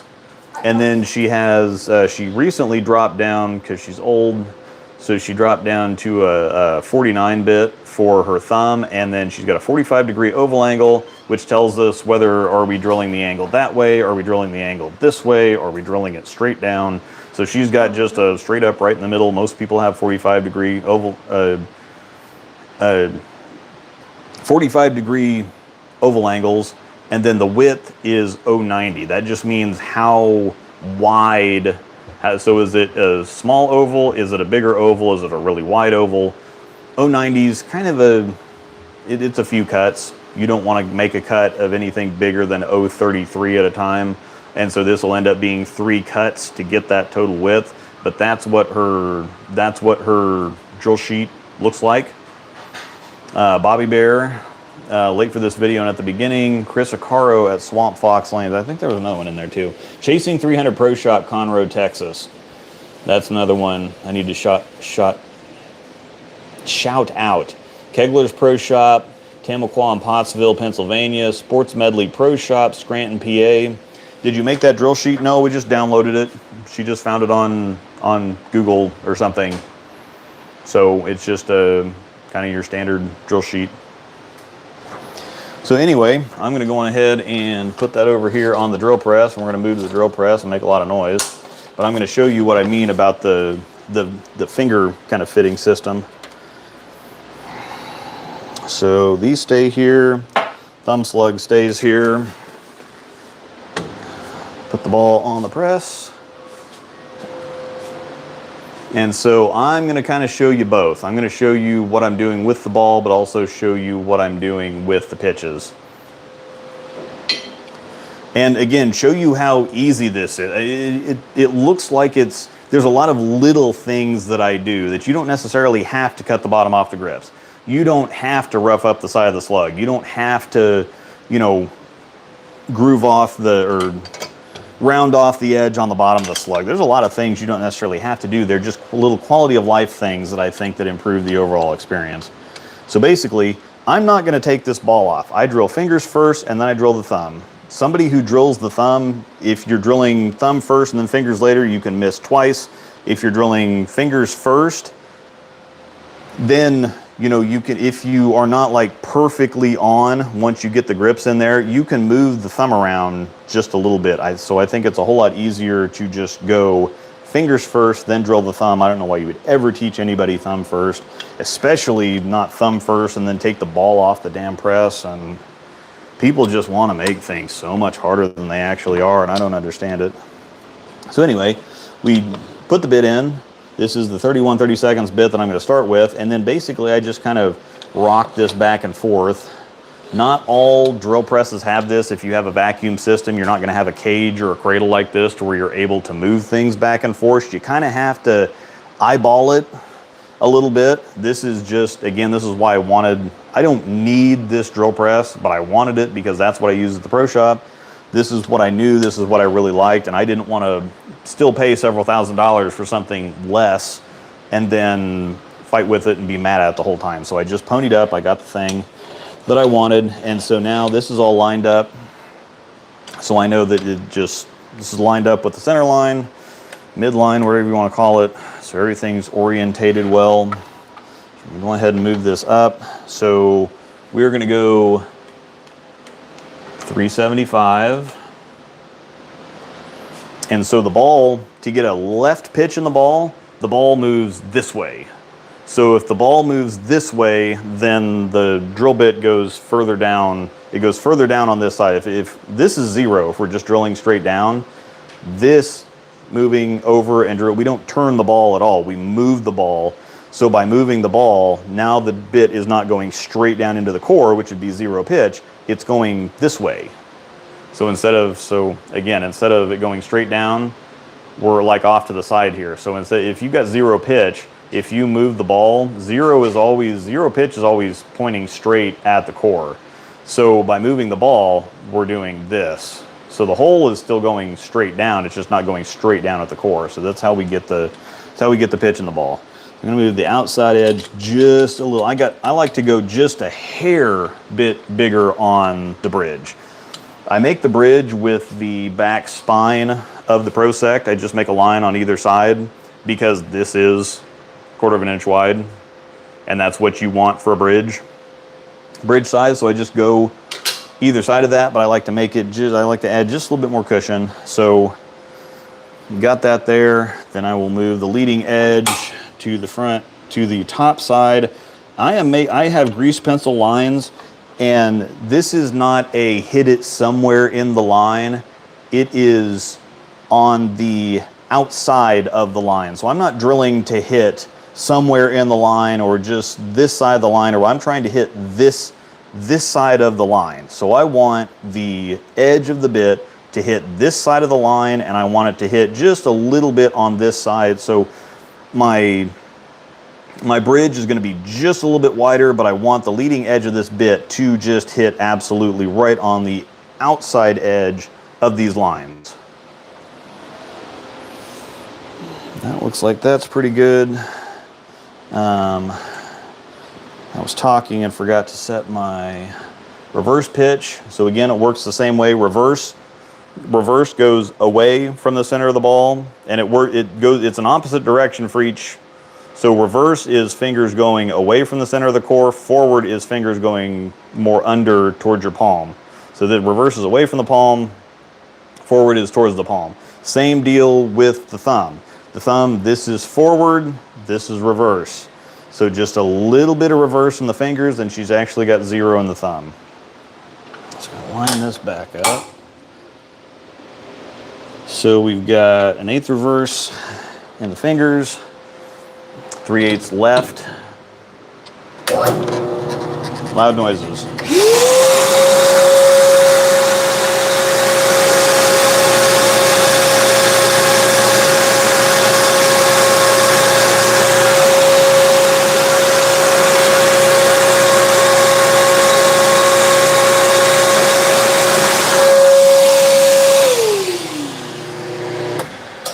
All right, and I'm stopping right there because this is the point I've drilled 1 inch down, and so it's gone just past the cover stock there, and so I'm going to switch to the smaller bit now and finish the hole off.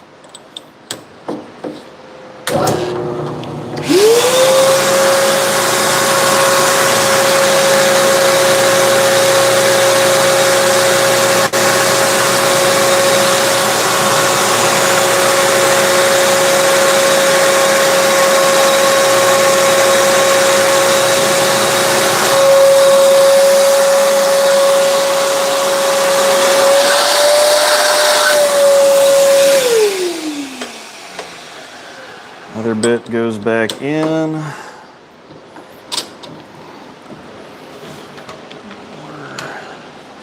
Hopefully I've got this in this way. So 375.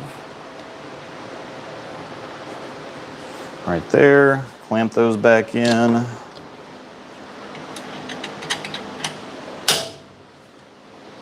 So we're gonna go just on the outside, make it just a hair bit bigger. Just a hair bit bigger on the bridge. Move this down. Loud noises. Okay, we need to move this. I was worried about that. This is difficult. Try to do this around the, let's try this. So you can only see my arm.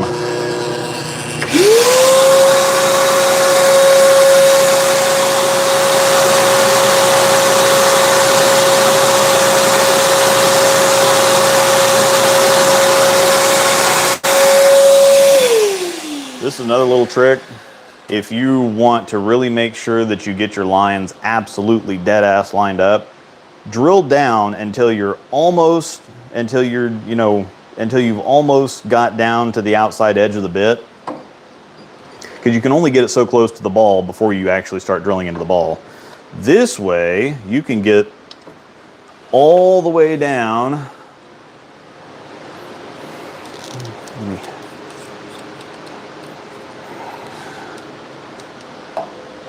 You can get that all the way down and see exactly where that edge is at. And I'm happy with where that edge is at because, again, I said I wanted to go just on the very outside of the edge for the bridge to make that a little bit wider. Whoops. Sorry, this is a little unwieldy.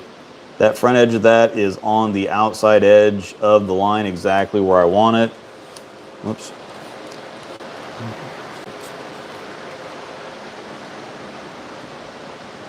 So now I can see exactly where that front edge is going to be right there. And I think that's going to land exactly where I want the edge of that bit to be. So go back to here, and I'm just going to drill the hole. Sorry, my arm's going to be in the way. Just is what it is. Hope none of you are drinking while I'm doing this.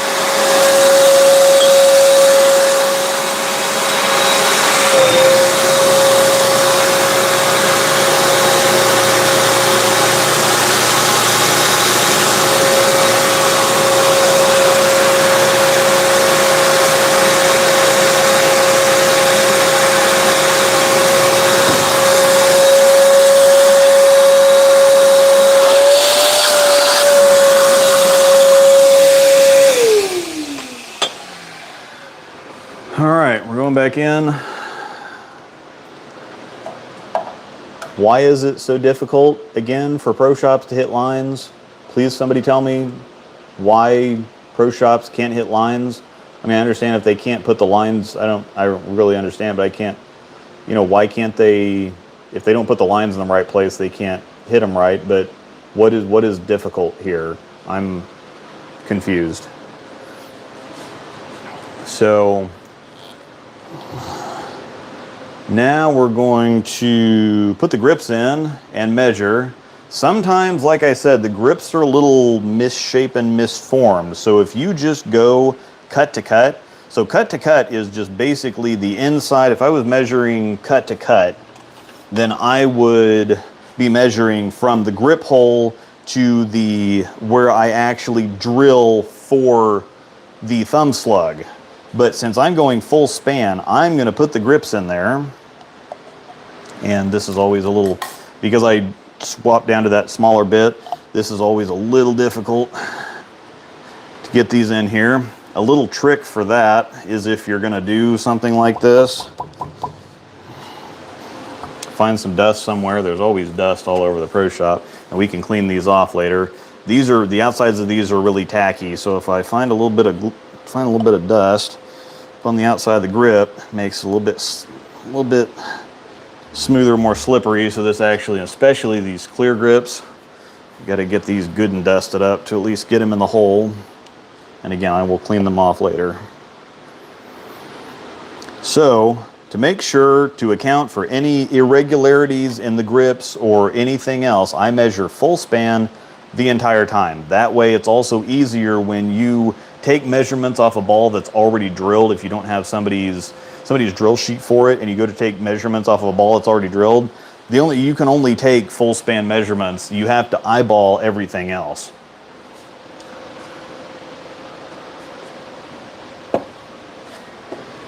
So we're doing 3 15/16.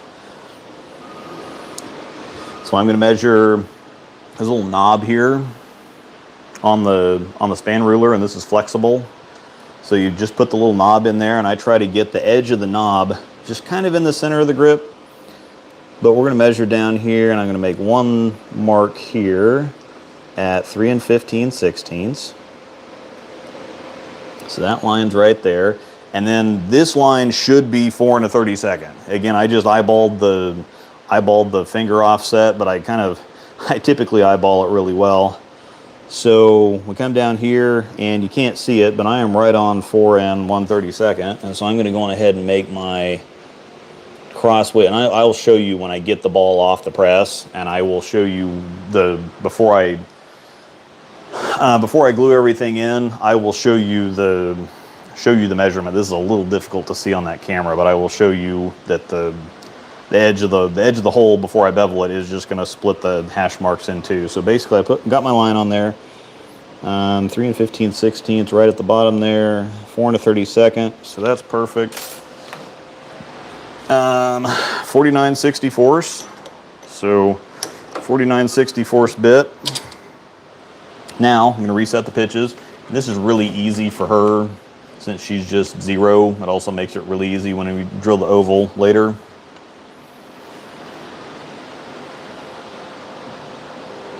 That's set at 0. We tighten the clamps back up. Then I need to move.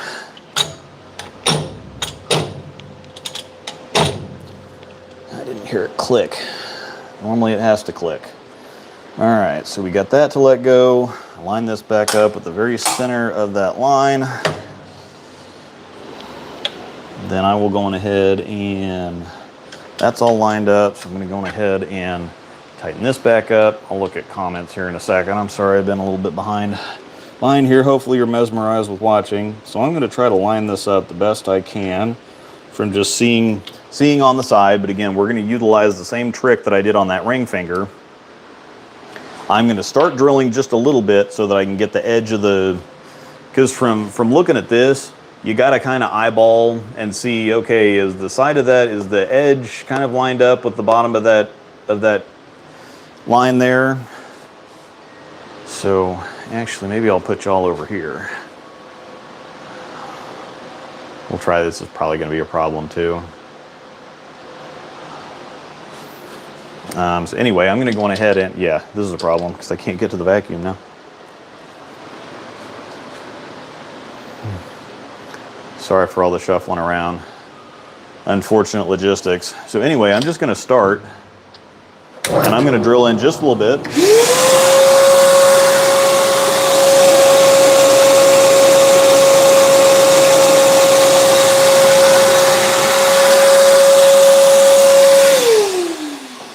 Put the bit, that's going to allow us to get it even closer down there to make sure that I am absolutely perfectly, Brent, yeah, my Pro Shop guy is the absolute worst.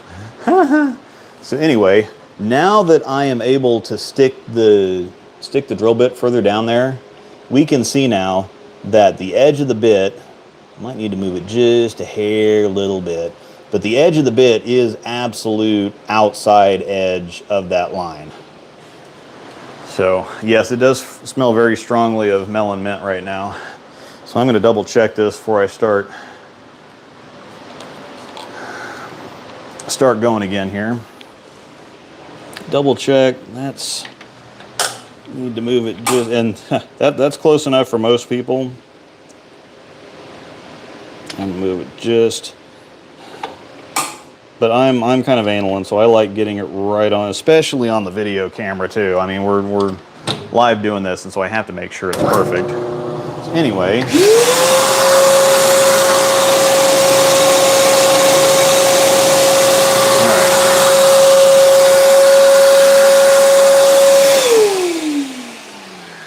All right, so because we're doing full span, this is where I'm using her actual, this is gonna be the bit that drills her thumb. Since I'm doing full span, I'm just using this to get the hole in the right place. Then I'm going to switch to my larger bit, and so this is gonna annihilate, take out that line, but I'm doing full span to full span. And so this is where the thumb hole is gonna end up being, but this is obviously a bigger bit. So all I have to do once I get the thumb in the right spot is just change the bit, drill the hole, drop the slug in, drill the thumb, and then it's going to be perfect at the right span. So anyway, go back in again. Tell me why hitting lines is difficult. Pro Shop people that can't hit lines, why is this difficult? So basically, so I hit the line. That's step number 1 here. So now I'm going ahead and instead of just kind of making the line and then, okay, I know that's where that's going to be, and then just going ahead and plop the bigger bit in there or whatever else, I want to go on ahead and drill that edge in there so that I can then measure again to make sure that I am perfect, that that edge is 3 15/16 at that edge and 4 1/32, and I am dead on, so I'm good to go.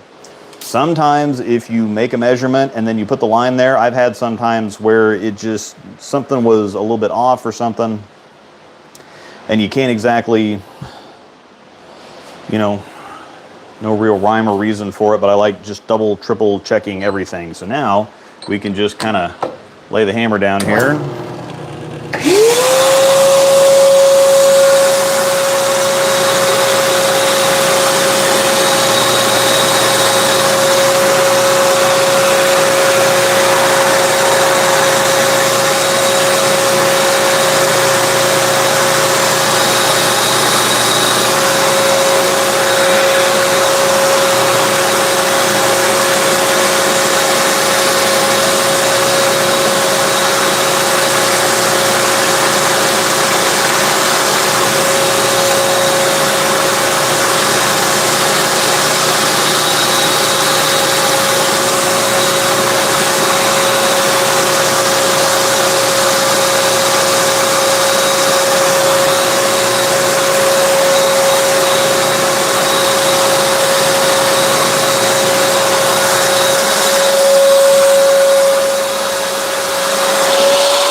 Nick, if you're still here, I'm sorry, this is a storm ball.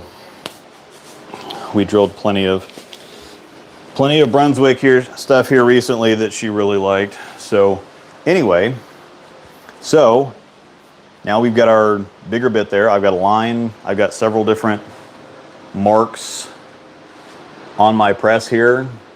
And yes, believe it or not, I know what each one of those means. And so I know how far I'm going to drill down to finger grip, how far I'm going to drill down to slug depth, whatever else. My pad just disappointed. Well, let's just say that the new emerald black Brunswick ball smells better than this one does. I know that's sacrilegious, but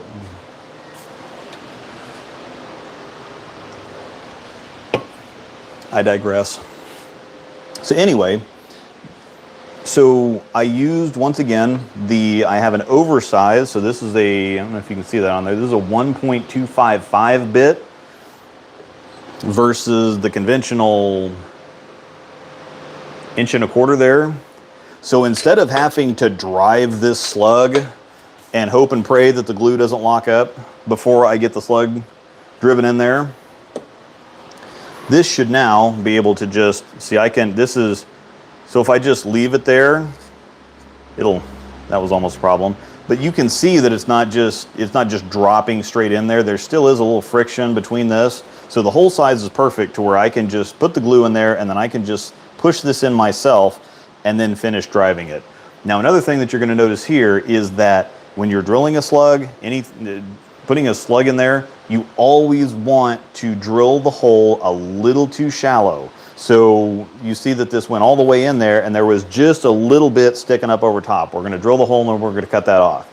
If you over drill the slug hole, there is the potential for the slug to drop too far. And so if you've ever had a ball and you throw it and then it comes back and the slug has sank down, it's because they drilled the slug hole too deep. You always want it to bottom out so that the slug is resting on the bottom of the hole rather than just kind of hanging there in the breeze. Another reason why, again, I round the bottom off so that we can get plenty of glue in there in between the sides and everything. Some people will, they'll go, I've already sucked all the dust out of here and I've never had a problem with just gluing now. Some people will take acetone or they'll take water or whatever else, they'll stick it down in there, they'll clean the side of the hole out. I've never had a problem with that. Once I suck all the dust out, it's gone. So I've never had a problem. So anyway, maybe a little bit closer here. Not that gluing something is incredibly interesting, but basically what I'm going to do, where's the edge of that? Where's the right edge of that glue bottle? I need to open my glue bottle tip a little bit more. Also, another fun tip for pro shops out there, I use Turbo Slow Zip glue. You can use Crazy Glue or Gorilla Glue or whatever else.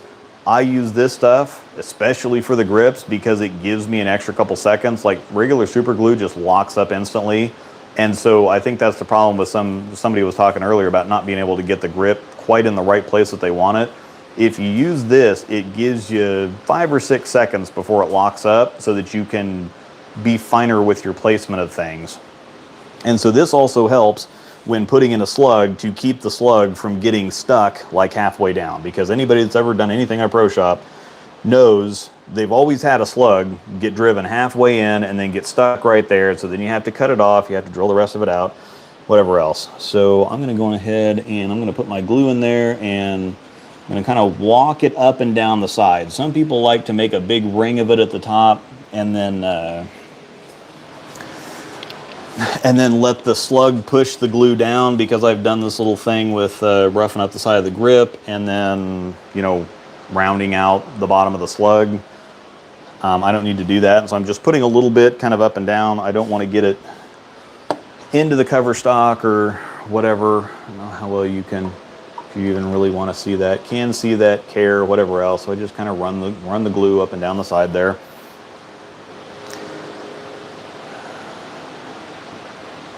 So now I'm going to go on ahead and make sure that there's no dust on the outside of the slug. And then I always like to line the vent slit up with the back of the hole. It doesn't really make a difference.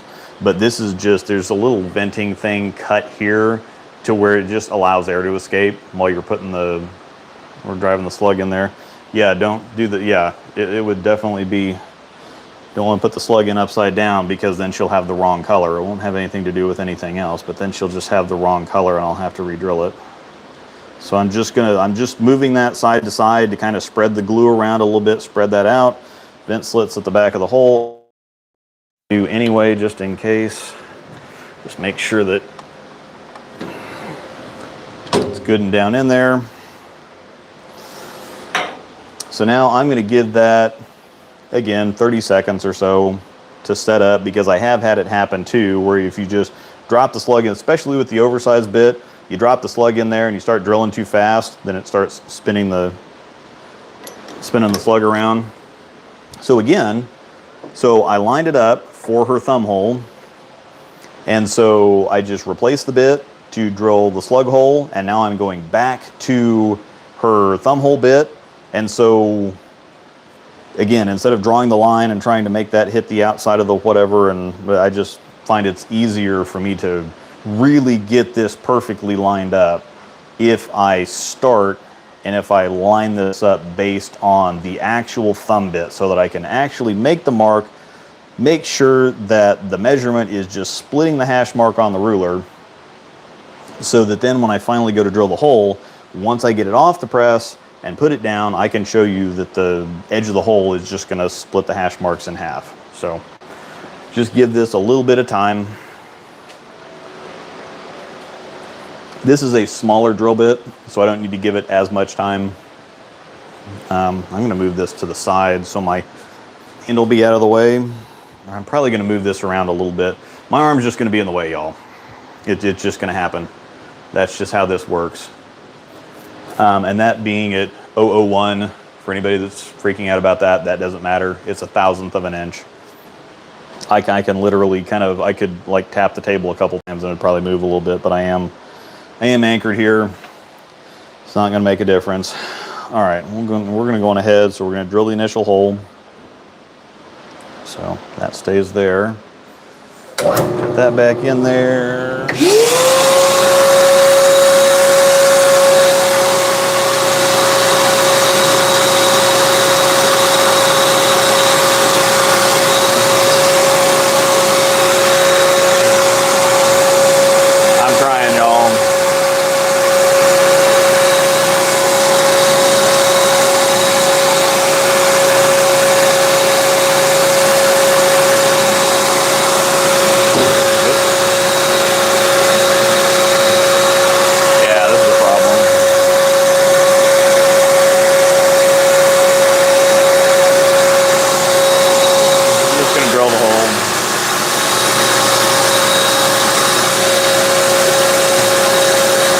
Missing anything, trust me.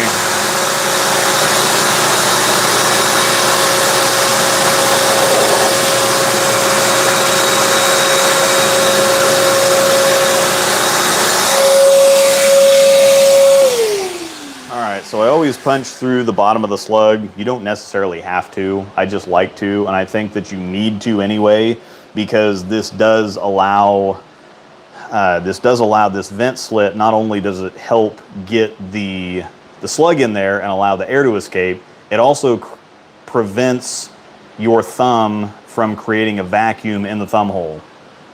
So if you've ever had a trouble with, it's like, well, I'm not sticking, but I just can't get out of the ball clean. Sometimes if they don't drill through the bottom of the thumb hole, that drilling through the bottom of the slug and making a hole all the way through the slug then allows air to escape, or to either to enter the thumb hole or to escape when you're putting in or taking your thumb out, and it helps prevent that kind of vacuum effect. Because if you do have a really snug or well-fitting thumb hole, yep, vent hole what? So anyway, so that's the regular hole. But to add her oval, now because I've got this fancy press, we're going to go 021 to the right, and we're going to go 021 reverse, and that's going to start cutting out this side of the slug, and it's going to start cutting out little half moons. So anyway, because my arm's just going to be in the way, so I'm just going to kind of show you here as best I can with the vacuum on, preferably.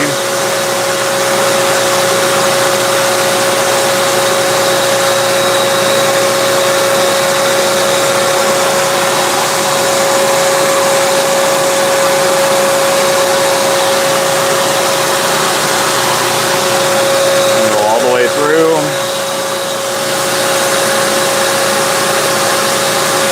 I don't even need to clamp these.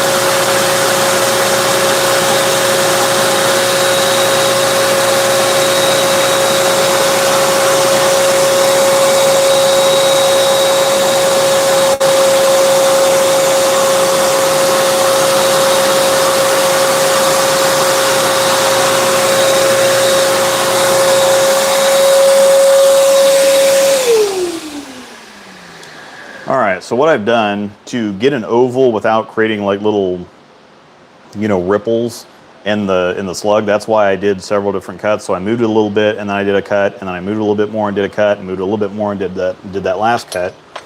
So now you can see that the thumb hole is wider than it is, so it's wider side to side than it is front to back. And it's also at a 45-degree angle relative to the midline, center line, whatever you want to call it. So anyway, we are now ready to cut the top of the slug off, because once again, you always want to bottom the slug out. So now, once I cut the top of this off, because the bottom of the slug is resting on the bottom of the drilled hole, it's not going to go anywhere. It's glued in there. It can't sink. I'd be really surprised if it came out. But anyway, so we have these special contoured router bits. And because she's just 0, 0, all I have to do, and it's probably about time to sharpen the old router bit, but I hate sharpening the router bit because then it gets really chewy. The idea is to just shave the top of the slug down flush with the ball without actually digging into the ball. It's depending on the sharpness level of your router bit, it can be kind of difficult, because if it's too sharp, it's just cutting through everything no matter what. And on a plastic ball, you're just going to cut it because the plastic ball is harder than the slug is.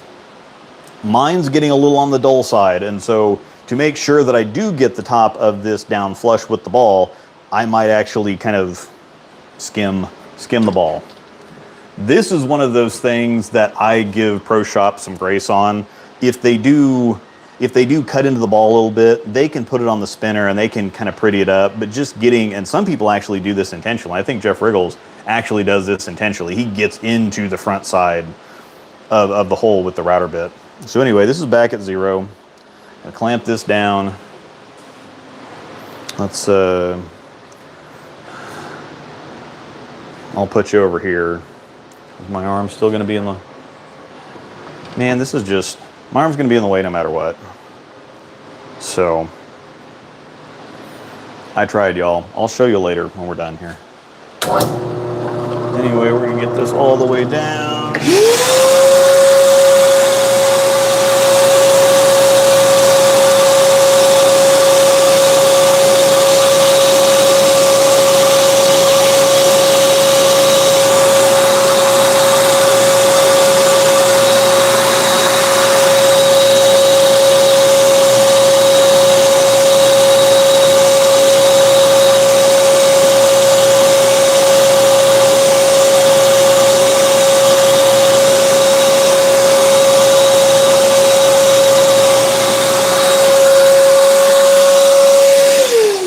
That's a little pro shop tip there too. So if you just kind of pull it down and hold it, it's going to start digging. But if you kind of pulse it, if you kind of pull it down and pop it just a little bit until you feel, because you can feel the difference between it cutting the slug and actually touching the ball. And so if you pull it down and you just pulse it and then you let the slug kind of rebound a little bit, you can just kind of pull it down and pulse it and pull it down again and pull it down again. And so that way you can make sure that you get the nice, probably nothing you're going to be able to see, but it's just nice and even, flush with the ball. I didn't cut the ball. Yay me.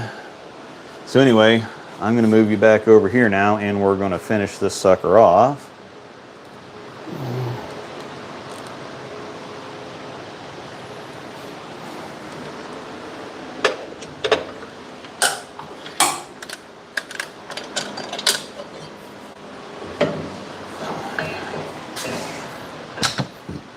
All right,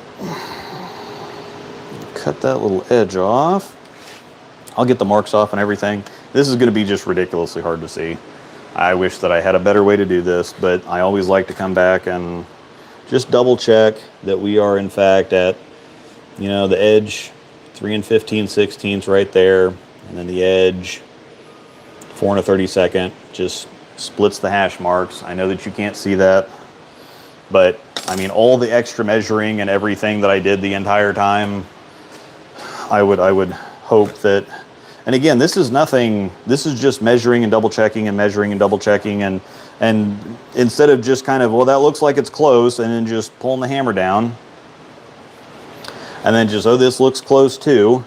So I've just split the hash mark on the ruler with these little fine, tiny, you can't even see that. This has 30-second measurements on it. Now I can drill to the 32nd and split the line on the ruler in half, so I do it because I can. Is it absolutely necessary? Probably not. But I do it because I can, and it makes it a truer fit. So, all right. How's the new oven? No meth, right? Smell like melon mint. Let me see. Okay. Chris Acaro at Swamp Fox Lanes. That was a while ago. Okay, so we haven't had anything too crazy. Your arm is not... Yeah, I'm trying.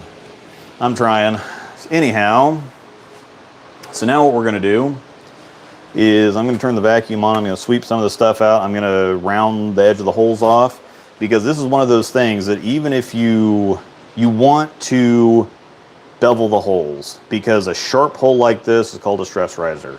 And so if this sharp of a hole hits something, like if I were to take a hammer, it's not a little baby hammer, and if I were to hit on that edge, I could probably start chipping away at this edge. However, if I have a more rounded hole and I start hitting on it, it's going to be able to withstand that impact a whole lot better. So when you're throwing hard, heavy objects at other hard, heavy objects into machinery and equipment designed specifically to withstand impact from hard, heavy objects, having a sharp hole is just a recipe for success. It's just an invitation for something to go wrong.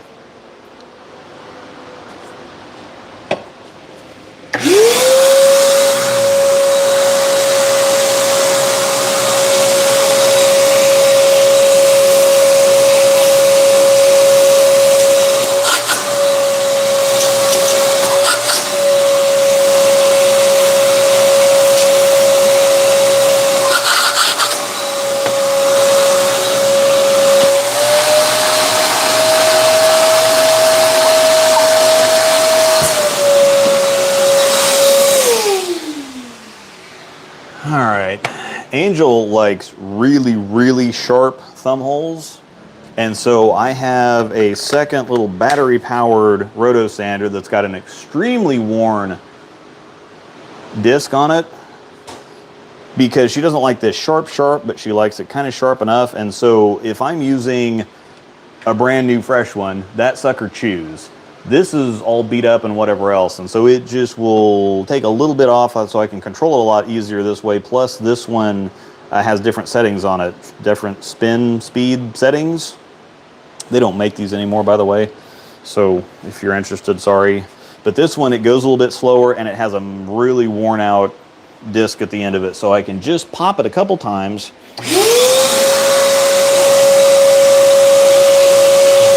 I do need to smooth out the inside of the hole, so I'm doing that.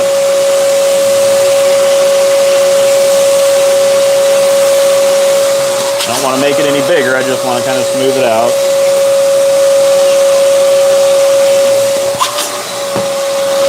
That's all she wants.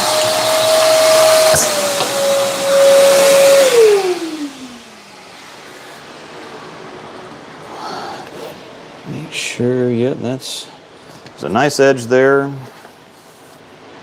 And so you see that we've got some bevel. We're not really making the holes bigger. We're just cutting down that edge. Plus it's a little bit more comfortable too. Just cutting down that edge a little bit so that if this does hit wonky in the back of the pit or something, the edge of that hole can withstand the impact so that it doesn't crack. So remember earlier that I'm gonna have to have her check this before I actually glue stuff in. Because to really form fit the holes, there's another trick here. So I staggered the drill bits to begin with. So I used the regular 31/32, and then I drilled an inch down right under the cover stock, and then I dropped down to the 61/64 to just tighten up the bottom of the hole a little bit so that it more form fits. Because again, your knuckle is going to be the wider part of your finger, and so you can form fit your entire finger all the way down. The other thing you can do is use slightly smaller grips and then just adjust your you can drill the hole and then you can use this to buzz out the hole to really set the whole thing. So if it's like she's gonna come out here and put her fingers in there, it's like, oh, this one's a little tight, this one's a little loose, whatever else, or hopefully it's not loose. So then I drill it like that. I put those in there. Let's do this again. Let me cut off the end of this and we'll take a look at green grip versus white grip. It's going to get it cut off eventually anyway. So that's what that looks like. That one that doesn't have. That's what that looks like. What do we think here, y'all? I kind of like the green myself. Gives it kind of a lemon lime kind of thing going on here. Melon mint. That looks kind of sharp too. I'll let her decide. I'll just leave it out here. Whichever one you like, do the other one. Okay, so we're doing white. All right, you're ready to put your hand in here. Oh, she's been in there cleaning and stuff, so we might have to come back to that. But anyway, I can go on ahead. I'm going to go on ahead.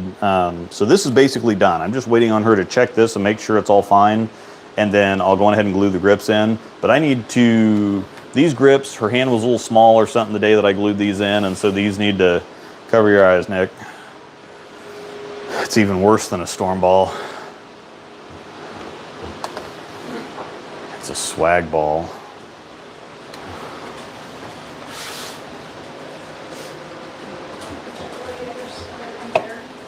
All right, so she is going to check this, and I can go on ahead and glue the grips in right away and have you watch how I do that, because you can see here too that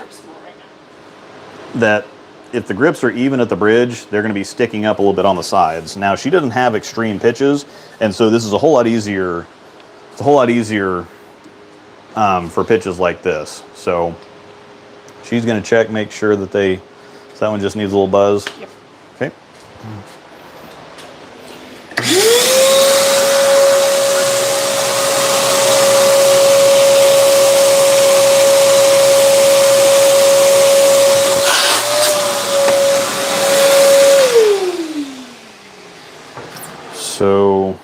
one was just a little tight. So we take it out, we buzz the hole out just a little bit bigger, which allows the grip to, because right now it's kind of constricted a little bit, it allows the grip to expand a little bit. So, all right, check that. All right. Yep, we're good. Yeah, millimeter is 1/25 of an inch, so doing 30 seconds is just nailing that millimeter level of quality. Yeah, I mean, it's just, again, got to appreciate the attention to detail, which is why I always call ahead to see if my PSO isn't busy.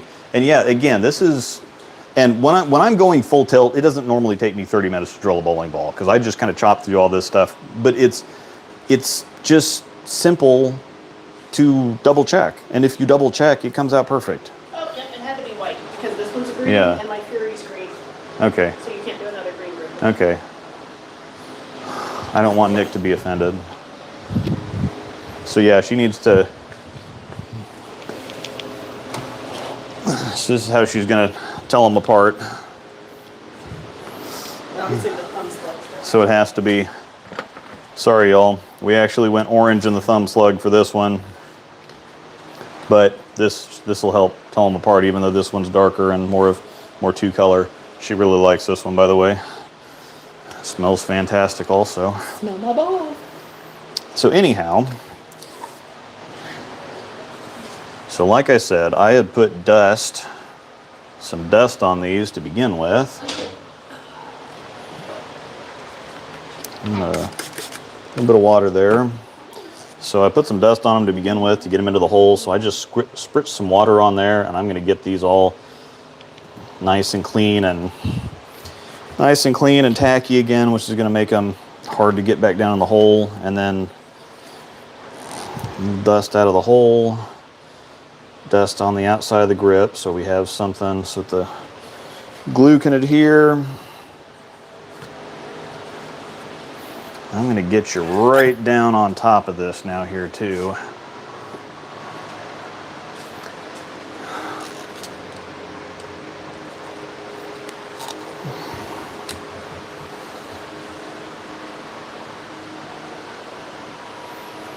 So, am I going to be in the light? I'm going to be in the light. It'll work. So anyhow, so yeah, oop. Help if that's in the right.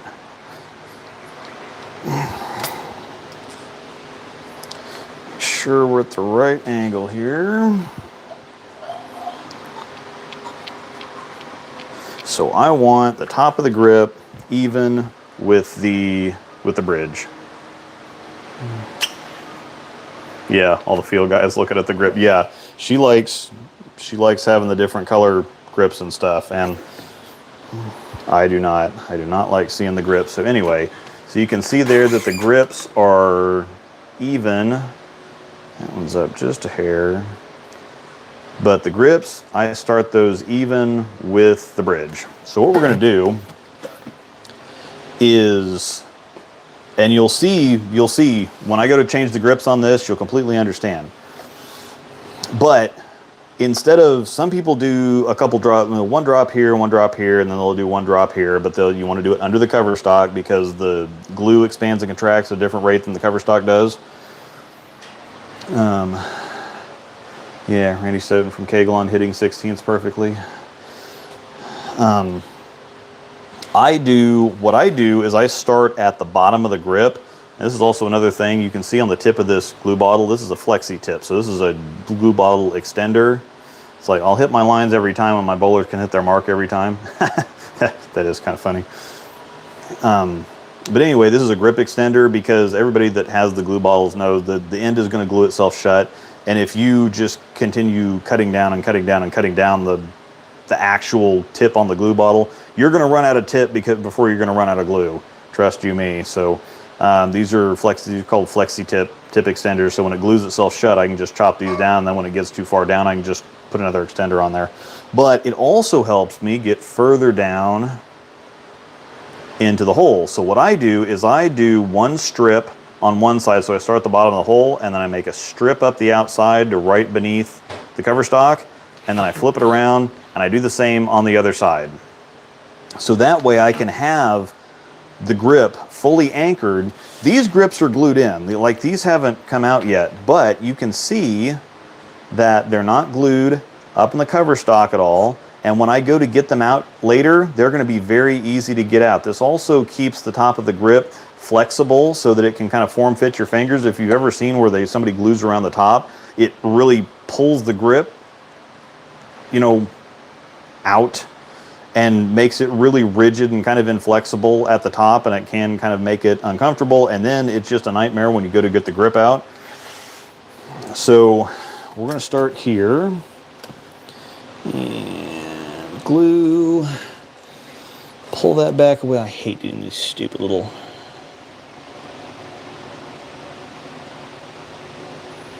because I can't really see. This is mostly feel, so get that. So I did my strip up the side, and so I'm just kind of, I don't really need to do this, but I'm just trying to hold this for a second to spread the glue out. And remember, this is a slow zip, so it takes 5 or 6 seconds before it really locks in and sets.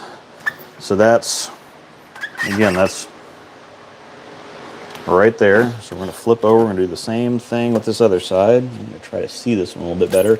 And with the clear grip, you can actually see down on the inside. So I'll show you what it looks like when I'm done here.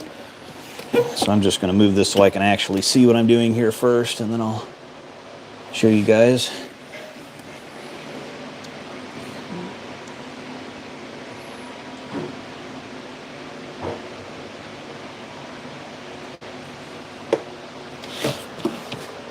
Alright, so I got that. I'm just going to hold that without breaking my pinky.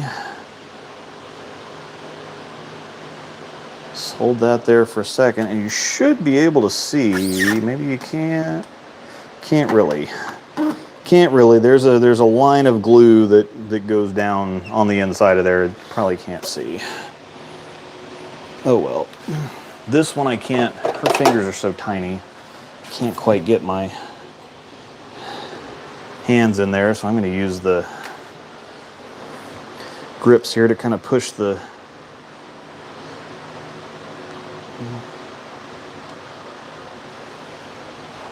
that. So now we're going to go to the other side, and so I'm going to push this down just a little bit to begin with. So you can see this edge over here sticks up. I want that flush with the hole. So yeah, stick a pin in the hole, shave the outer edge with a razor. No. Power of Christ compels you.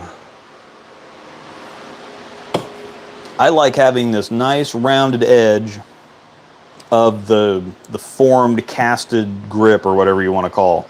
If somebody just chops the edge, just glues it in and chops the edge off, then it's all, you can use acetone or whatever else to kind of I like the way that this fits. And so just, this gets a little difficult when you have extreme pitches. You can still do it, but then it kind of distorts the shape of the grip. So that's one of those, sometimes you do have to cut them. And if you use vacuums, you got to cut them anyway. So, all right. So then, because I'm using the slow zip, I can get the grip set exactly where I want it. Work down into these tiny ass little grips. And just hold this for a second until that glue sets up.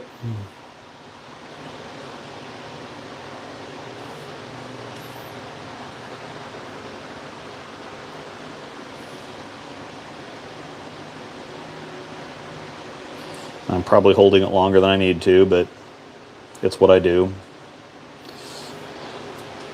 Let go of that, and then look at that grip. That is just perfectly shaved the edges of the glue bottle. Oh, okay, I was gonna say. Thought you were talking about cutting grips. So if you can see that, that is just perfectly flush with the top of that hole. So now we're gonna do the other side on this one. Same deal. Tilt it down so I can see something. And I am kind of going, because she's got a little bit of reverse. If she didn't have any reverse, if she was just straight zero, I would glue right there and right there. But since she's got a little bit of reverse, I kind of glue down here and down here. Since this is the furthest, or this is the lowest part, or the furthest place away from the inset of the grip. So it's going to be the biggest height difference between one side of the grip and the other side of the grip. Whether that makes sense or not, but that's why I'm not doing like one side and one side. I'm doing kind of the front edge and kind of a little bit of on the back edge. But yes, I do actually, I when I cut the grip, or when I cut the, I don't know if you can see that, I cut it at an angle. The tip of the glue bottle. So it goes all the way in. See the glue going down the tip. There, let that go. And I can't get my finger in there. Well, we're going to hold that for a minute now too. And I'm about to do some, don't anybody go anywhere, I'm about to do some plug work. Plug work's the best part. And I've got 3 things staged to do, and I will try to clip through a little bit faster than I'm doing this. But yeah, on the outside builds up with too much glue, yeah. You can't do anything fast. No, well, when I can do things fast when I'm not trying to demonstrate. Anyway, my finger out. Use this, make sure that we're good down at the bottom. So anyway, this is a professionally surfaced and drilled bowling ball where we are flush. The grips are flush with the ball surface.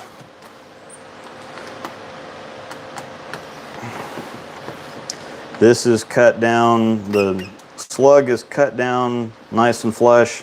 Surface looks amazing. The ball fits the bowler. There's a little bit of bevel on the finger grips. So this is just, and if I was just doing this, like if I put another ball in the press right now, I would be done with this in 12 to 15 minutes. Doing the whole kit and caboodle, all the same exact stuff that I did before. So how can I need camera going that way. Are we okay to, do we want me to kind of bring it over and point it this way, back at that, or? Why do we need the camera? Oh, because you're doing Yeah, I'm doing plug stuff. Do you want me to put the camera over here and go this way? If I don't want doors shown as the main thing. But I mean. Well, I can bring the camera over and, well, I can have the camera coming this way because it's going to want to look at me anyway. Yeah. So we'll do that. All right. Camera, because we don't really want to show our entire house off to YouTube. So anyhow, I'm going to go on ahead and we've just seen the grips gluing in. I need to take these out. So basically what I'm going to do is I'm just going to take these out. She just needs them a little bit bigger. So I would take them out, buzz them out, put the grips back in, glue the grips. You've already seen the grip gluing. Now I'm going to show you why I glue the way that I glue. So this is a grip puller. You don't need one of these. It's very highly recommended. And especially if we drill a ball that we don't really like, or we're not going to end up using, I can actually take the grips back out and save and put them in the next ball. So what I'm going to do here is I know that I've got, so we just saw this, I know that I've got a strip of glue right there, and I know I've got one right there. So I'm going to put the grip puller in there, and I'm going to angle it at the ball just a little bit, and I'm just going to push.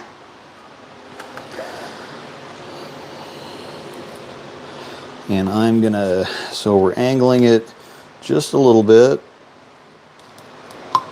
See that, hear that pop? Same on this side. We're going to angle just into the ball just a little bit. Another pop. The grip comes right out.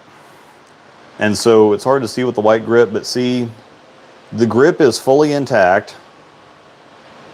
There's just a little bit, there's always going to be just a little bit that's scraped off there. But that grip is saved. I can stick this grip in another ball if I want to. It's going to go right back in this one. But then all you have to do in here is just shave off kind of the nubs On the inside, you can see that there's just a little bit of stuff right there. And just use the side of the grip to kind of scrape that off, and then I'm going to buzz that out, and I'm going to buzz it out, make it a little bit bigger, and then I'm going to stick this grip right back in there. So we do the same thing on this side. Angle it at the ball just a little bit. You hear the pop. This side, angle it at the ball just a little bit. There's the pop. Grip comes right out. Again, fully intact. We have saved this grip. And we have also gotten the grip out of the finger hole with no problem. It's not one of these things where you've got just stuff caked all over the place. So these grips were very firmly in place with just a strip of glue on one side and a strip of glue on the other side. You could even just do a drop. It doesn't take a whole lot of glue. And a matter of fact, the more glue you have in the hole, the glue will get brittle and it will separate itself. So if you just have enough glue to bond the grip to the hole, if you have a pile of glue in there, then the glue gets caked up and it can, yeah, Jimbo, yeah, Jimbo gets it. Jimbo gets it. So yeah. How do you feel about layering plug? I do actually, and I'm going to take you over here and show you because I have several different stages of things that we need to do. So basically what I'm going to do is I'm going to buzz the holes out, make them a little bit bigger, to fit her better, and then I'm going to glue the grips back in. But we already saw the grip gluing, so I'm going to go ahead and move on to the hot action stuff of the plug because the plug is a whole lot more interesting. But anyway, I know this seems kind of complicated. There's a lot of steps, and there's a, you know, with the pitches and whatever else, but it's really the easiest thing. It's really very simple to hit lines. It is really very, you put the ball on the press and you line it up until the edge of the bit is on the edge of the line, and then you just kind of make sure you pay attention, and then you have a ball drilled. It's not difficult. A lot of people make it seem, yeah, I taught Angel how to do it while my shoulders didn't work. So anyway, yeah, my pro shop cut the grips with a razor blade flush to the hole. What's the purpose? Because I have a lot of reverse finger pitch. Yeah, if you have a lot of reverse, see the problem is when you have a hole, so hers is mostly straight down, but when you have a hole that's got a lot of angle to it, if you get the front of that flush with the front edge, then that back edge is going to be sticking way out, and if you try to push it down, then you're going to end up with a really, you know, misformed grip there. So sometimes with more, I do this if at all possible. Sometimes you just have to cut them down, and then you have to take some acetone and kind of round it back on there. But anyway, this is just, and again, this is just super simple to do. Anybody that's ever had to change grips when somebody's caked stuff all the way around, and you gotta use the frickin' pliers to pull the grip out of there, and it can be simple. It can be simple. It doesn't have to be hard. Yeah, high volume shops will fill the bottom half holes with whatever's left over, then color match the top half. That's exactly what I do. And the more plug, let's just move over and we'll talk ball plug here, because we're getting into the good stuff. Sorry, I was gonna walk it for you. Okay. I just need to. All right. Plugging station. And we'll move the. No, okay. I'm gonna move these. I'm gonna move these over here, and we're gonna work this direction so that we can see what we're doing. We can see everything that we're doing here. So I've got Storm Thunder plug. You can see everything here. All right, we're in good shape. So, swing this around so I can read some comments here. Yeah, grip comes right out unless you're cutting the grip out from some effing moron who used half a bottle of glue to cover the entire grip to surface to the ball, and then you spend 15 minutes cutting. Yeah, the shit out of the ball and scraping the hole with a bevel knife and bevel. But yeah, as you can see, there's no reason to do it. Don't forget pilot holes. You can use the tip of a bit and then realign the ball before the bit goes down to the hole. Yeah, that's exactly what I was showing them earlier. So that you can, so if you just go down just a little bit, you can get that edge flush with the ball surface and really just make sure that you dial it in. So.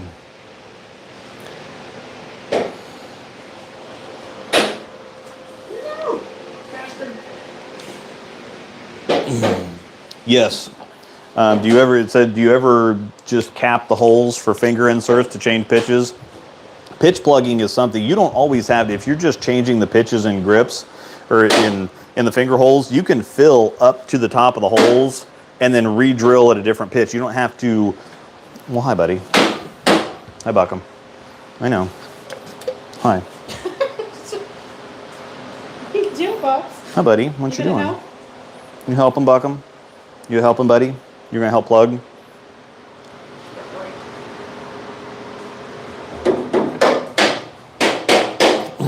All right. So yeah, when you're doing pitch plugging, I've done that plenty of times. You just fill up to the top of the hole and then you drill back down a different pitch, because by the time you drill back down and then you bevel the hole again, you're not going to hit the top of the plug is going to disappear, basically. So you don't need to like over plug it and then cut it down and do the whole dog and pony show. But down in here, you can see I've already plugged a little bit of this. This is a hole that had an interchangeable in it.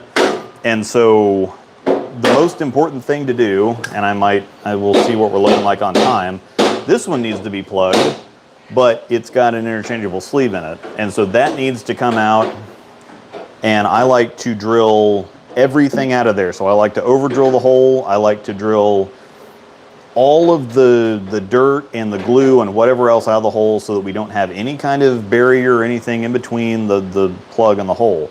But the larger of a plugged area you have, that's more chance for the plug to actually crack. And so when you have a really super big hole like this to plug, I do it in at least one stage, maybe two. So this one, because there's two colors here, I'm going to have 2 ounces of each going in here. So I'm going to be mixing them and pouring them at the same time. So I'll demo the color matching, which is going to be tragic on the silver, because silver is always awful to color match. I've got to prep this one. So I've got bevel to drill out. You have to drill the bevel out of all holes, because if you have, that creates thin spots on the edges of the plug. Angel's redoing her shelf here. You have to drill all the bevel out, because if you don't have nice sharp up and down holes, you're going to have thin areas around the sides of these holes, which can split, crack, cause all kinds of problems. So you want just straight up and down 90-degree holes. So this ball is going to look like this ball by the time I get done prepping it. Or maybe I can just show you the difference between this ball that has bevel in the fingers, that all needs cut out. But this one, I have gone ahead and I have drilled the bevel out. I've actually drilled down the inside of it too. So these are nice freshly drilled holes. There's no grip residue, there's no dirt, there's no nothing. These are nice freshly drilled holes that are ready to be capped off. So I'm going to go on ahead and I'm going to mix stuff up and I'm going to finish that thumb hole off. But we also have a ball over here that I have already plugged that I'm going to cut down and resurface and show you what the finished product should look like. This one is one that you can see that the plug came out just a little bit light there, but this ball is dirty, and I'm hoping that once I actually get it resurfaced, I think that's still going to end up a little bit bright. This one down here should be fine, but this kind of bland, washed out, lighter color is kind of difficult to get to. But I'm hoping that once I get this cut down and get this resurfaced, the ball should be a lot brighter. So otherwise, that plug's probably going to end up just a little bit bright. That should be pretty close. And then the blue, that should be really good. So And this is another trick, like this actually didn't move on me like I thought it was going to, so we might be in good shape. There's somebody at Amazon's at the front door. So anyway, I'm gonna go ahead and cut this one down first so that we can get this resurfacing. So we're gonna move back over here to the drill press and show you the nightmare that is I'm done hammering. cutting plug down. I'm done murdering. So this is ready to go. This is what it looks like. You put plug dams on here. The people that do the clay and crap, I don't know. And then the ones that drill the square or rectangular holes, I don't know why you'd want to go to all that trouble. I guess if you can do it, if it's cool, but whatever, man. So we've got, the press is just at 0, and I've got a larger. So see, this is a little router bit that I used for cutting the slugs off. This is a 3-inch router bit that I use for the plug. Then I'm gonna clean all the gunk off of here real quick. Good job.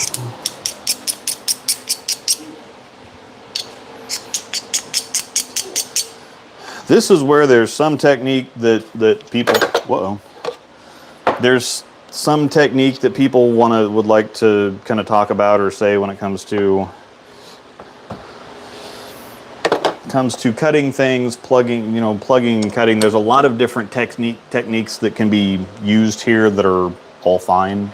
So I'm going to put that down there, and I'm going to drill the finger. I'm going to do the fingers first because I hate. There's prepping a ball to plug and mixing the colors is really fun. Like, I like setting up a ball to plug and then hitting the colors like this and then playing with all that stuff. This is the part that sucks. I hate cutting plug, I hate finishing plug, I hate resurfacing balls, I hate all of this.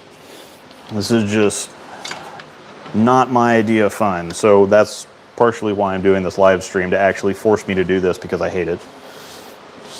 That needs to be done, because this crap goes everywhere. I have this is a handy dandy little, which I don't use anymore because I almost destroyed everything. So basically what we do here, you're gonna see this stuff's gonna go everywhere. But you have this, stick this in here, and you drill it down like that. However, if you miss a little bit, this will nick the inside of this, and then this gets all wrapped up on this, and you almost break your hand. And so we're just, if this gets caught, we're in trouble. So I'm just gonna sweep stuff up later. Yeah, the dams don't leak on me. So anyway, we're gonna come all the way over here, and we're gonna show you what kind of a mess this makes. So what we got here, yeah, I promise you're gonna quick plug a hole you accidentally pitched the wrong way. Yeah, been there, done that. Yep, yeah, that was Storm Dog. Sorry, Nick Smith. Brunstorm, Brunsbuck, Bucko. Yep, drill the bevel out, cut those fingers down. Let's see the finished color. Yep, this is, so I use the plug dams, and I just put and you'll see me when I plug the other one. So yeah, this color match should be pretty good. I think this is gonna be a little too bright. This one's gonna be fine, but when I resurface the ball, these colors are gonna get brighter because the ball's kind of dirty right now. So hopefully this isn't too bright. But trying to get the color matched on this light of a color and get it washed out enough is difficult, because you go from it being way too dark to being way too bright. And the only way to really wash a color out, to keep it from being this dark, dense blue, is to use flat pastel colors and then put a shitload of white in there, because that kind of washes out the color. We'll talk about that in a minute. All right, all this stuff is locked down.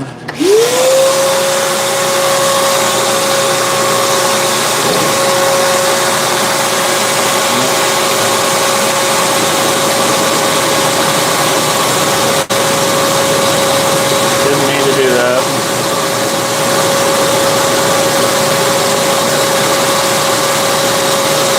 Just trying to keep my arm out of the camera. Yeah, as you can see, this shit goes everywhere. And believe it or not, I do have this clamped down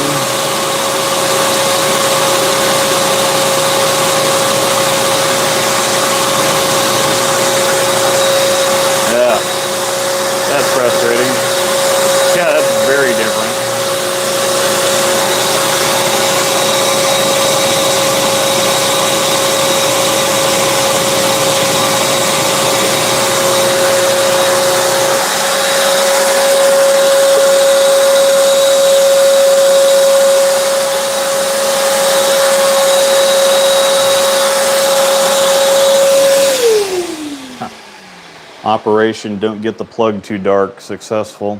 This might actually look better. We might, once I get it resurfaced, we might be in decent shape.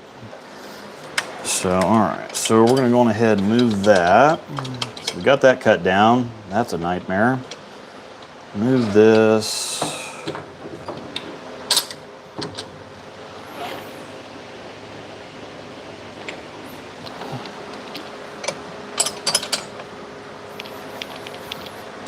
And there are some schools of thought that say, well, you got to leave it a little bit mounted up and whatever else, but I like to cut it kind of as close as I can get it. I didn't go all the way down. Like, I don't want to cut into the ball, but it's just a pain in the ass to leave. If you leave it a little mounted up or you don't cut it all the way down close enough to the ball, then you end up with problems finishing, whatever else. And so I like to get it down fairly close, but then I'll show you what I do to get it finished off. All right, we're good here, good there.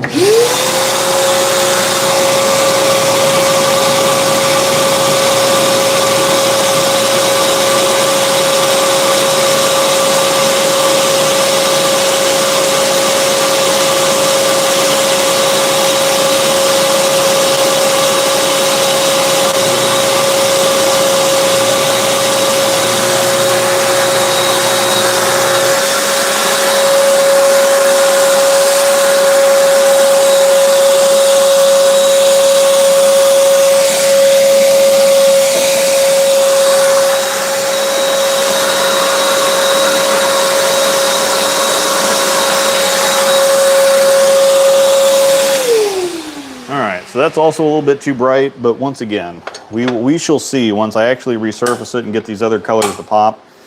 Getting on a color like this is kind of difficult. On these solid, brighter colors like this, you're either going to be too light or you're going to be too dark.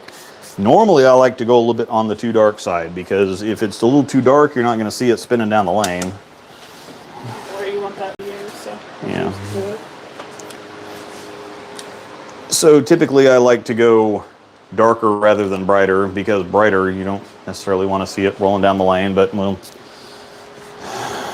we'll see what actually ends up happening here. So basically I've got this mostly all the way down. So what I'm going to do now is I'm going to take the bevel knife, and this is going on a resurfacing machine, and I really, some people just cut it down and put it on the resurfacing machine. I don't want to gunk up my pads.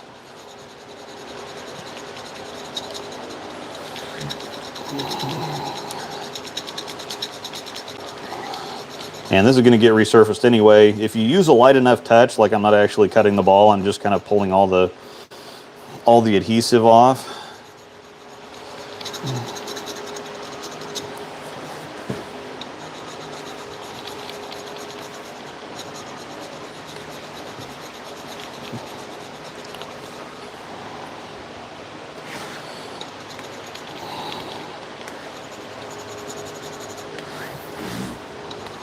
Plenty of dust that normally gums this stuff up and lets me pull it right off. Because if you leave all this gunk on here, it's going to get all over your resurfacing pads and it's going to cause a problem. Now we're going to use the stuff that all pro shops use, but none of them admit to using. That is fingernail polish remover / acetone. The thing is that you can use acetone, because I'm not using it to like go all over the ball. I'm not using large amounts of it to soften the cover of the ball up. I'm just using it to get the gunk off here, because I don't want the adhesive getting all over my pads. And you also use it for the edges. If you cut off finger grips, you use it for the edges of those to kind of smooth them back down a little bit. This is perfectly fine. It's perfectly fine use, because I'm just using it to get adhesive off. So anyway, that's what this looks like. So now what I'm also going to do is, if you can see,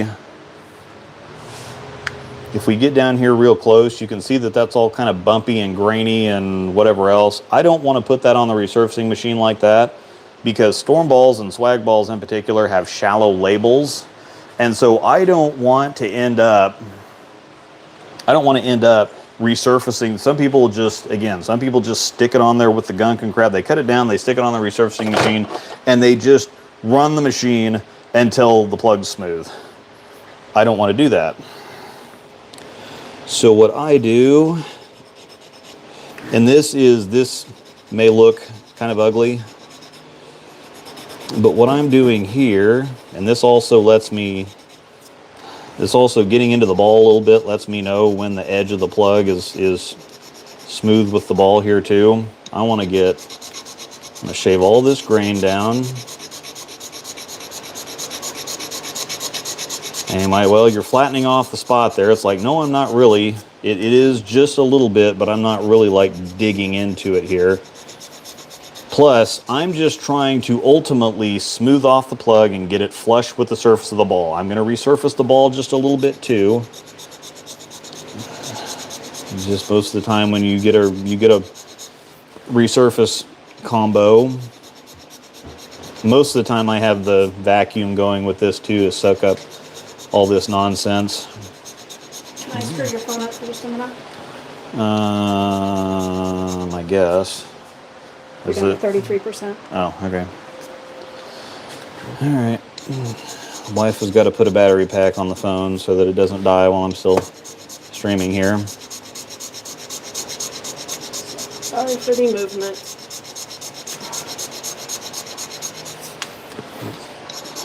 Figure out which side's the magnetic one here. There it is. Okay. Alright, so hit the power button. Move that this way. Okay.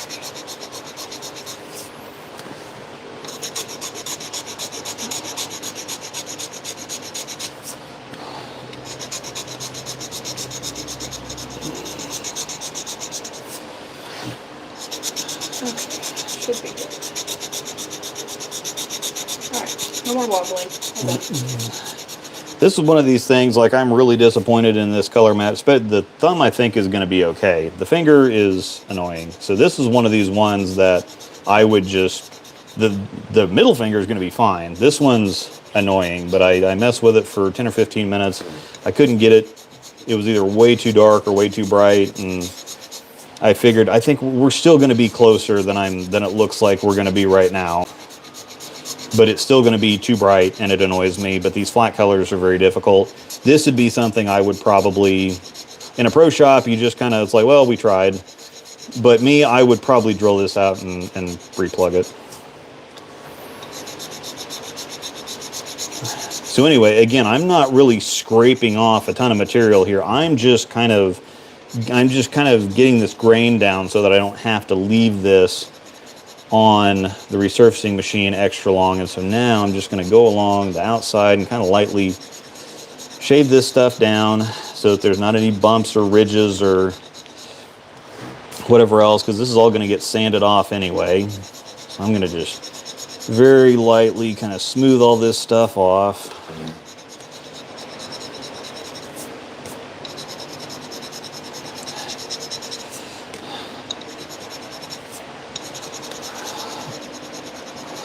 All right, so we're done with fingers.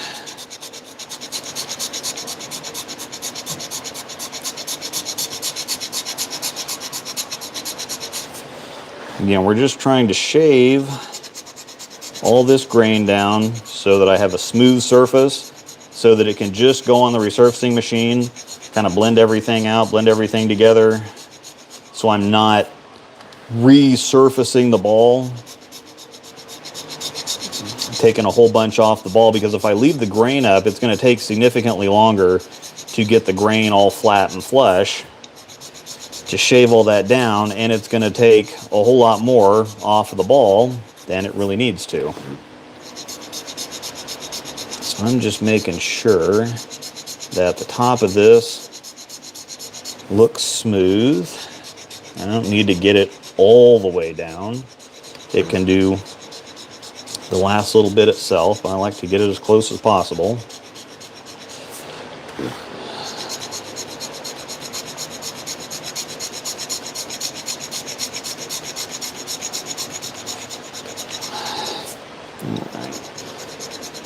Now we blend out the edges. Just the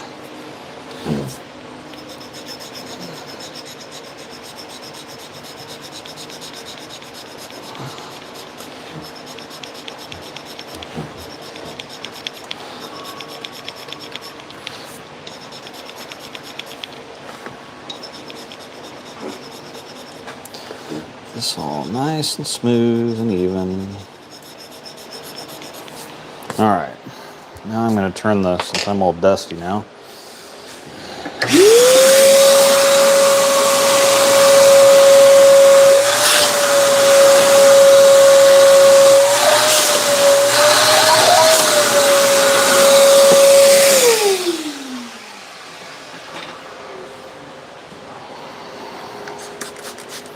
A little bit of water. This is just water.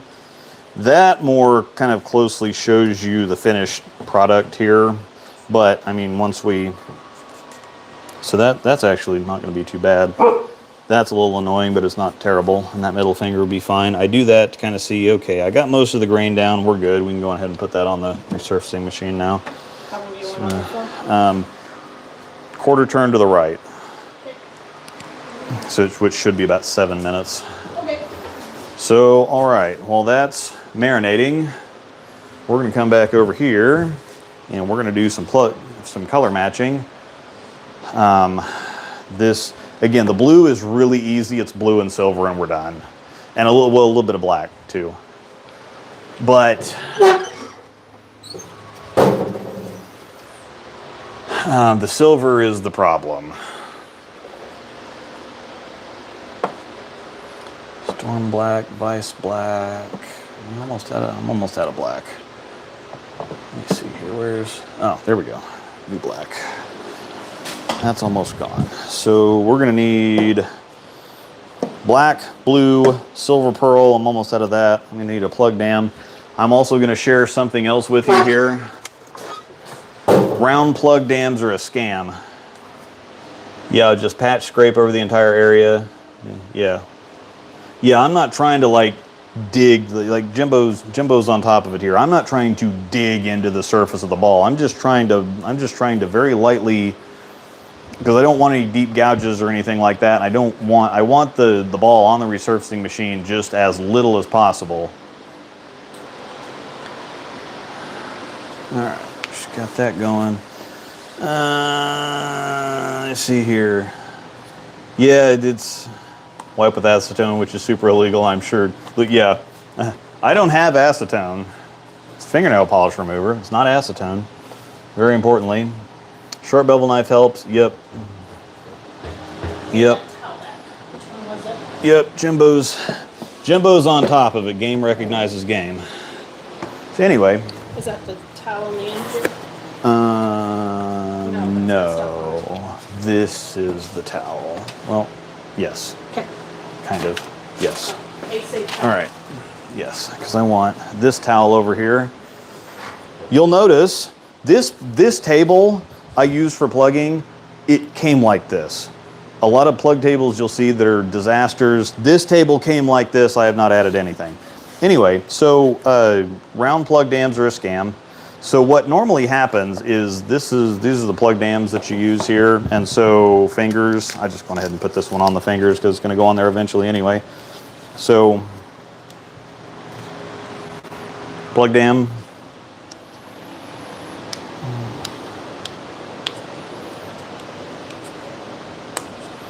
Find the edge of it. When they cut these things, sometimes they like to really adhere themselves to this, the backing. There we go. All right. So, oval plug dam, so you can do 2 holes at the same time.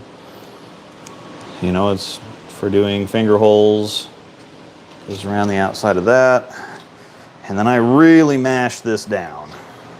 Because if you don't get it mashed down, then you have little areas where plug likes to run down the side of the ball. And that's bad, MK.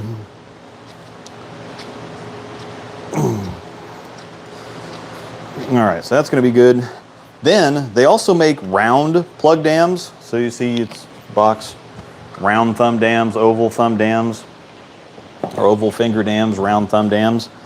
What you can do, because mostly what you're going to have is you're going to have boxes that look like that. You're going to use the largest one for the fingers, and you might use the next smallest one if you have little smaller fingers, like you're plugging in a conventional ball or something like that.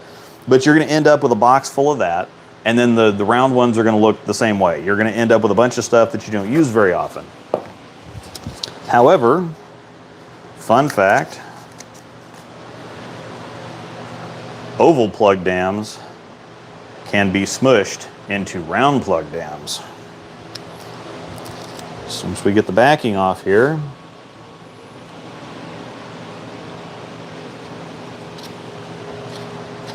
voila, round plug dam.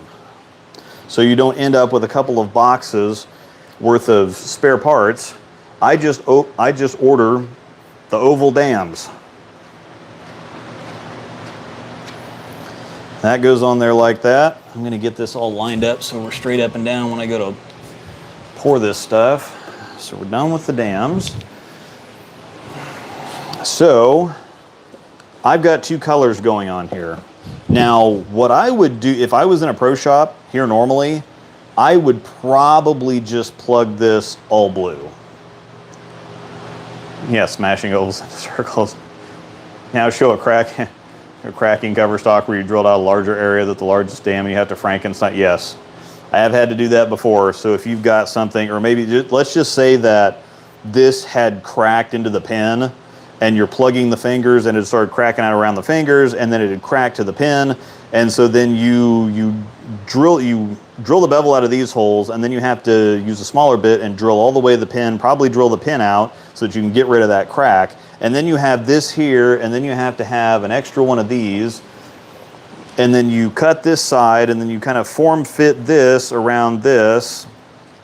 So yeah, what he's talking about is if we had this going on, I'd cut this, and then we'd have this on like the outside of this, and then I'd cut the edge. I'd like, so I don't want this plug to be separate because it all have to be plugged together. So I would cut this right here and this right here, and then I would have this out around that, like that. And then it's like, well, how the hell do you cut it off later? You know, then you get into having to route half of it off and leave half of the plug hanging and whatever else. So, all right. So we're going to go on ahead and prime the pumps here. I haven't used them in a few days, and so make sure that they're both all the way up in the air. So that when you push down, and it's going to take a second for it to engage. Fill the pump back up. So these pumps are already calibrated. So we got one pump of that. And then this stuff, the new hardener is, like I was saying, it's kind of like water. So I think that this pump is probably primed already, but it comes out really fast. So I really don't like that, but whatever. All right, now they're both primed, and so I've got one cup for one color. That one doesn't like to rise all the way back up. That's a whole lot smoother because it's a whole lot thicker stuff. That's all the way up, and then this stuff, for some reason, the new hardener is like water, but whatever, bro. All right, so what are we looking at here? So let me move this over to the side. I'm going to move this ball up here. And so we're looking at this silver and the silver and the blue. And so I already know that for the blue color, this is going to be easy. So it's just, I'm going to start with 1 drop of blue, do 1 drop of black. Whoops. Okay, that's supposed to be 1 drop of black. We need a whole bunch of silver, probably 1 drop of white. Let me get my white out. All right, we're going to start there. And what I need the white for, white, very white. So you can see the difference between like this, like the silver is like it's silvery, but it's kind of a flat color. So there's some backbone to it, and you'll see what I mean when I start mixing. The blue is kind of a darker, more see-through color, but there's still some backbone to it. So when I start mixing this, you'll see what I mean. You'll see the difference between, okay, I need some white to make this a little bit more opaque rather than being so see-through. Yeah, I do use Thunderplug. Motive HD looks really good, but it gets too hot when you're mixing it. It cures too hard. It's a pain in the ass to cut, to finish, to drill back into, whatever else. I'm going to show y'all a little secret here too. Normally you have to be very, very gentle and very careful when you're mixing plugs so that you don't introduce a whole bunch of bubbles in there. But it can take a long time. Now, thankfully, with the hardener being a little bit more soupy, I guess, I can kind of stir it like this, but why do that when you can use a power drill? So number one, most people use popsicle sticks, but that kind of creates drag in the plug. And so I use a round dowel, insert it into the end of a power drill, and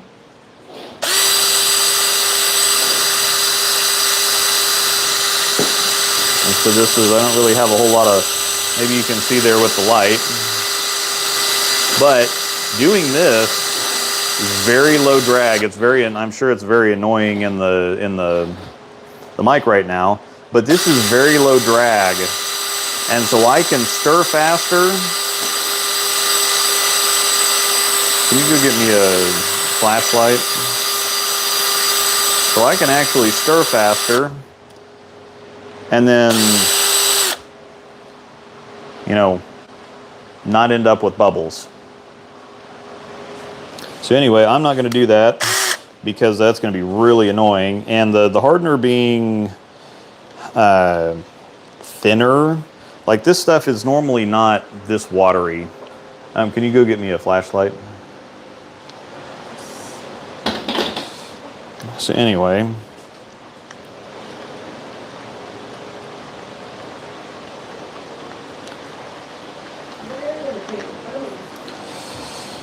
this actually, so I like mixing with this hardener being soupier, being more watery. This doesn't trap bubbles at all. But just using the round dowel by hand, it doesn't have any drag in the plug, and so I can just go on ahead and mix without air bubbles. And any air bubbles that happen, they pop right out of this stuff really quickly. All right, so I'll show you the difference here between the blue and then this blue. It's kind of similar, but you can see that this is lighter. I guess it's still kind of difficult to see just due to where the light's at. So you can see when you're looking at the blue in the ball versus looking at the blue in the cup, the color tones are similar, but this is just darker. And so what I'm going to do, what really it is this needs to be a little bit more opaque. It needs a little bit more of a backbone. And so I'm going to add a drop of white, and I'm going to show you exactly what I'm talking about. So we're going to put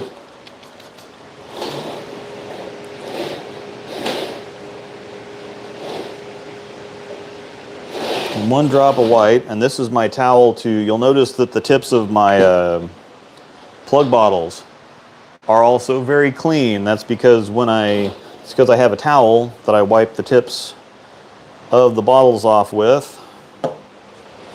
So anyway, so I put the white in there, and we're just going to go on ahead and mix that up. It's just really hard to see with the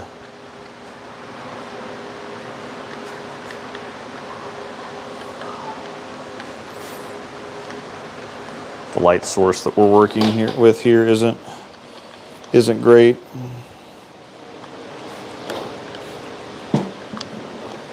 All right. So now, look at that. All of a sudden, we're really close. I'm going to put an extra drop of blue in there because the ball color is just a little deeper than this is. I only put 1 drop in here to begin with. So, yeah, there we go. So yeah, see the ball color is just deeper. It's bluer. And so we're right on top of the tone. We're using Vice Quick Plug. It will screw with your color attempts because the dark, yeah, the Quick Plug and doing, I hate Quick Plug. So anyway, I'm going to add 1 more drop of blue. I might have to add some more white or silver to offset it, but it's kind of a more silvery blue. I want that deeper, I want the deeper, darker blue of this ball. And this is the easy color, because like I said, again, I'm not having to do anything. This is just, you know, very easy. It's just blue, silver, white, black. And most people would look at that and say blue and silver, but it doesn't. Blue and silver doesn't really come out like that. So anyway, now that's really pretty close. And I want this a little bit lighter going in than the ball, because the light, you can see the light is hitting the outside of this cup from all different angles. And so it makes the color look a little brighter than it does once it actually goes in the ball. So, yeah, so that's exactly where I want that. So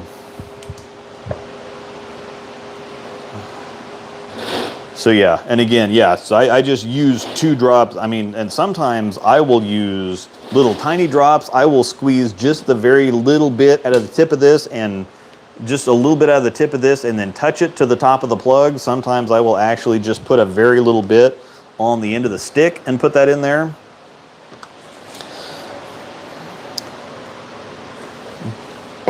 Now comes the tricky part. I don't like this part because the silver never comes out right. So this silver is, I hate doing silver on balls because it never sets right. It just never sets right. Zen silver is one of the worst things I've ever encountered. So anyway, there's the silver in this ball. So it looks like it might have a little bit of gold in it. There's silver, there's definitely white, but it's kind of a dirty silver. So I need to, using gold and a little bit of black is going to get that dirt into the color. I went ahead and rotate that so we can see what we're dealing with. This is good. This is going to sit here and be just fine for a minute. So now we got to mix the other color. So I'm going to start with just silver to show you what I'm talking about. I'm going to do this 1 color at a time to show you exactly why we have to do what we have to do.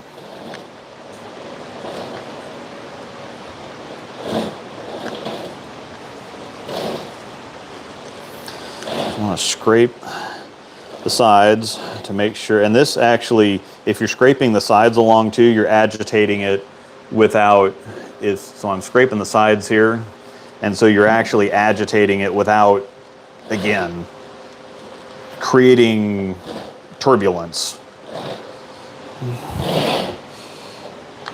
Because turbulence equals bubbles. We don't like bubbles. Don't like bubbles. So 1/8 of an inch wooden dowel. Don't they settle like voids? Huh? Don't they settle like voids? Yeah, they end up being voids, and then they can actually, that shut off? Oh.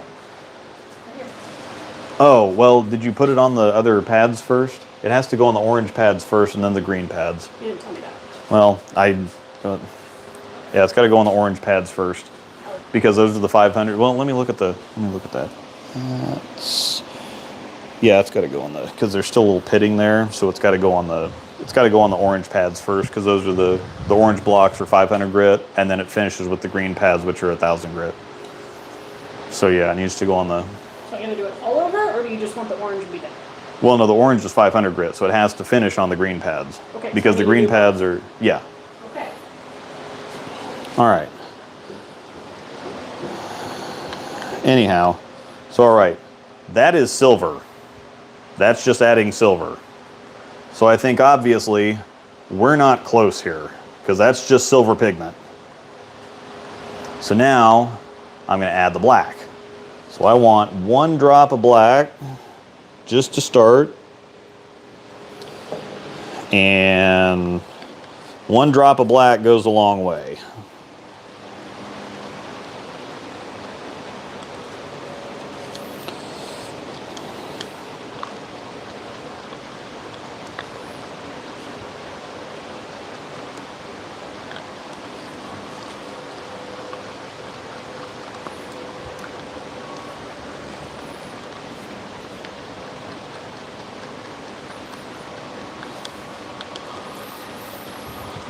And again, I can stir this faster because using this round dowel does not create turbulence in the plug. And these are things that, again, these are little technique things. These are little tricks of the trade. You can mix plug, you can do all this stuff just knowing, okay, drill bevel out, put plug on ball, mix plug, pour plug into ball, cut plug, smooth plug off, put ball on resurfacing machine. These are monkey see, monkey do, very easy things. Now I'm going to show you here these little nuances that I'm kind of going through. These are just experience tricks of the trade here. So now when we just have silver, silver and black in there, you can see there's no backbone. See, this looks much more opaque. This is a more silvery color, but you can see the streaks in there, you can see the lines in there, you can see those aren't bubbles, those are just like little pockets of different color. So you can see we still have work here to go. So this is why the white gets added in, because it gives the color a backbone. It makes it a little bit more opaque, less see-through. So I'm going to start with 2 drops of white, and I'm going to have to add more.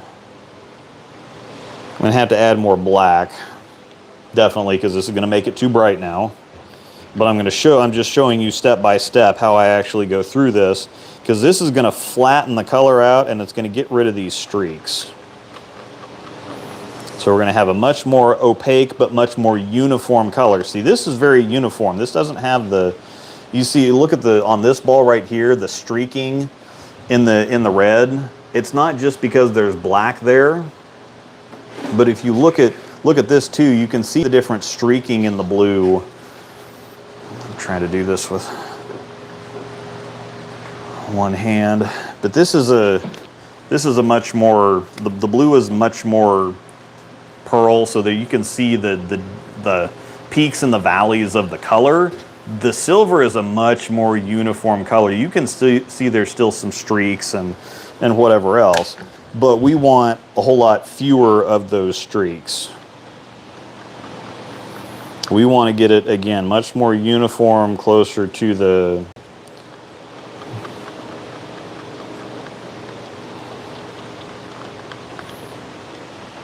All right, flip this over. All right, so now see what the white did. Now we've got kind of that backbone, but the color tone's still off. This is a very kind of iron. This is kind of like a iron plate gray. And so this is a darker, deeper one. So the color tone's a little bit off. And so I have another trick that I'm going to show you here in a second maybe, but this is too white now. It's too bright. We need to change the tone, and I think gray is going to help change the tone, but I need to... 1 more drop of black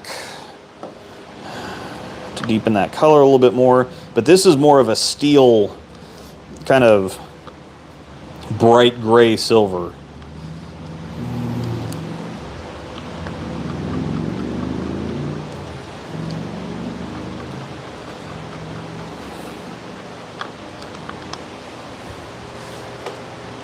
One more drop of black, and we're kind of close.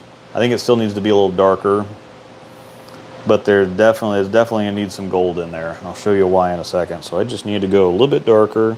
So I'm probably going to have to add a little bit of white back into it.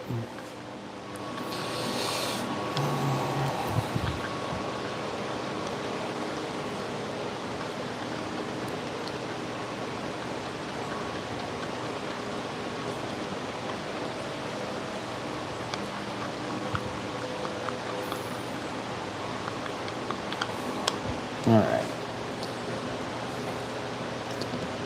So we're not doing too bad there now. We're getting fairly close. But there's just, see the silver, it's not silver. It's not silver.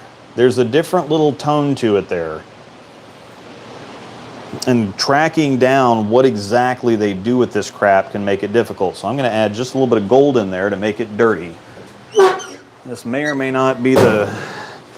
And I've done this before. If I get to mixing something and I don't like the way that it looks, or if I add a color, sometimes where you can kill the plug, where you add a certain color because you think it needs some of it, and it's like, oh, that was the wrong direction, and then you can't save it. Most of the time you can just add a little color here, add a little color there, and kind of go back and forth and just kind of balance the thing out. I'm going to add just 2 drops of gold to kind of just shift the color a little bit. Just add a little bit of that dinge to it and see if that's actually the right direction. So gold can make stuff just a little dirty without changing the color tone too much. So now with a little bit of gold, we're kind of right there, but that color is still just, I don't know. It's just difficult. I think I need more white in there, but I think it's tricky because it's just a flatter color than that. But we're close, and sometimes it doesn't come through the camera very well. Check up with the, yeah, purple. Yes, so that's a kind of an astute. So yeah, you think adding a little bit of, if I add a little bit of purple, that's going to completely wash this whole thing out.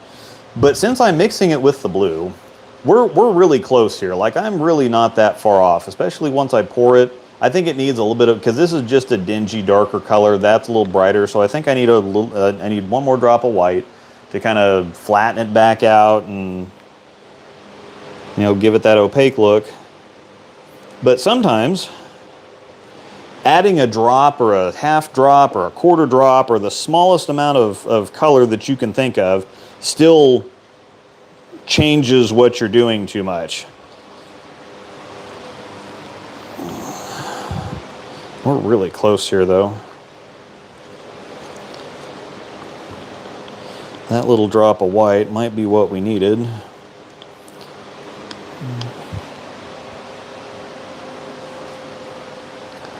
So here we go. That's pretty close, but you're right. But again, this is what I tell people is, like, if you're looking at that silver has a little bluish, purplish tone to it, doesn't it? So when people look at a ball like this and they say, "Oh, well, that's silver and blue," it's not silver and blue. So yes, that's a very good look at that. There's a little bluish, purplish tint to that. So that's almost like a lavender silver rather than like a silver, because this is silver. This is silver. This is like a blackish, goldish silver. So what I'm actually going to do, because if I add purple to it, it's just going to blow it up. It's just going to destroy the color. If I add blue to it, it's just going to destroy the color. So I am going to take 1 drop of our mixed, stir this a little bit. We're not. So I'm going to take this, and I'm going to take a little bit, I'm going to take a couple drops of the mixed up, because with this being mixed now, the colors are significantly diluted in this other color. So I'm going to just add 1 drop of the mixed plug in here to give it that little bluish hue without like making it blue. Because right now sometimes you want a hint of a color. You don't necessarily want a certain thing, an actual color. Like, this still has to stay silver. Like, I don't want that blue. But you can still see the difference when adding just a little bit of that blue. So it's still kind of the same color. I'm going to add a little bit more. But there's a difference between a color and a hue, or a kind of, add a little bit more, because this pigment is significantly diluted, and this is all getting mixed together anyway. This is another thing when it comes to the 2 rules of plug match it if you can, hide it if you can't. And so this, if I screw this up and I don't like the way that this looks, I can just make it all blue. It'll be all blue here. You'll never see it rolling down the lane. This blue is a really good match for this one. And so even though this has, there's, you know, in the section where I'm plugging this, there's more silver than blue. But if I plug that blue, you'd never be able to notice. You'd never see it. It would blend right in because these are darker colors. And so if this ends up sucking, I can throw this away and just add more plug to that and just plug the whole thing blue and I'm fine. So since I've got this other stuff diluted, and so I'm adding a little bit of the blue plug in here rather than the blue tint because I'm trying to get a blue hue, not blue plug.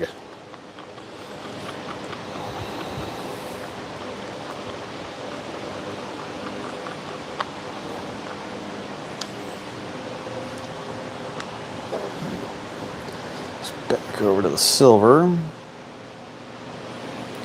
So look how that's kind of getting closer. It's kind of getting closer, not a whole lot closer, but that again, see, this is just, that's diabolical. It's actually diabolical. Plugging silver on something is just the most awful, wretched experience that I can even think of. So we're gonna add still just a little bit more of the blue plug to just keep kind of gently coaxing it the direction that we want to go. And I still might need even a little bit more white, but again, I don't want to do what I did before, but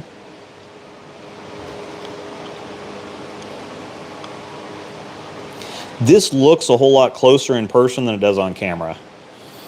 Sometimes the taking pictures of bowling balls, but we're getting closer here. We're edging this the kind of blue direction, but it's still just, there's just a difference. There's not a big difference, but there's a difference. And I'm very good at color mixing, and I don't know how to get this to this. That's just, I don't know. It just needs to be. And I can actually show you, I can add just a little bit of purple to it. But if I add purple, it's going to go straight purple is the problem. So what I'm going to do is I'm going to pour, because I'm going to have plug left over, so I might just demo that for you actually later. So while I'm mixing this,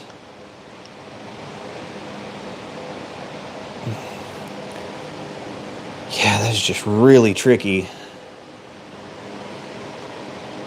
That's almost, let me add just a little bit more gold.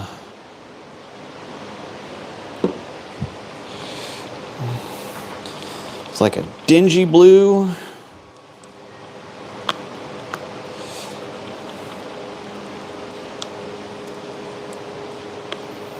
Maybe it needed no gold.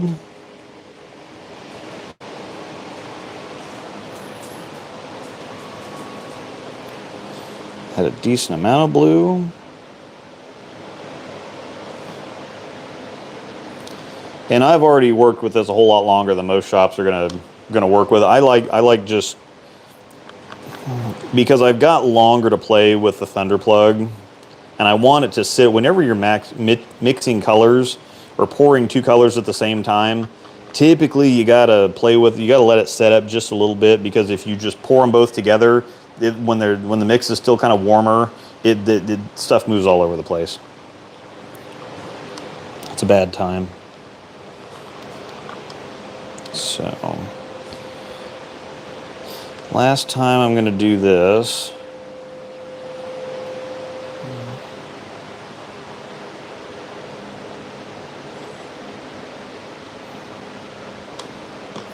But see, I can add all kinds of this other plug to it and not really change it a whole lot because the tint is so diluted.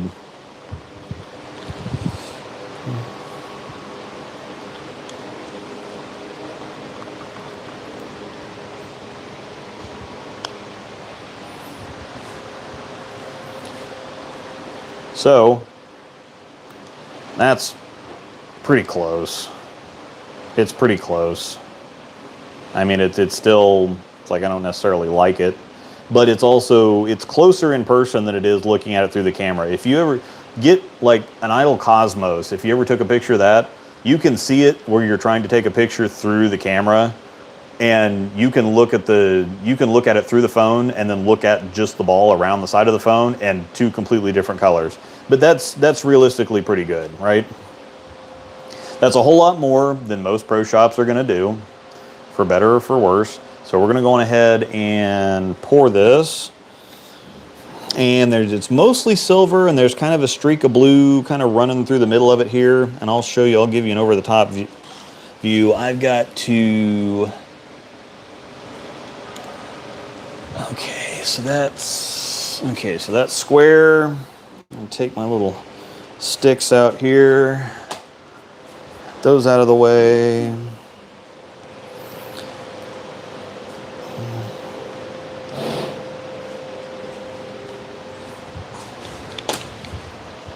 All right. So what we're going to do here, I'm going to pour, let me see. I'm going to pour most of this, well, let me see. I'm going to pour some of the blue on the bottom, and I'm going to pour the silver around it. So, I'm going to pour, because I'm not going to use a whole lot of the blue up top. So I'm going to fill most of the hole up with the blue, and then we're going to pour silver on top of that till we get almost all the way to the top.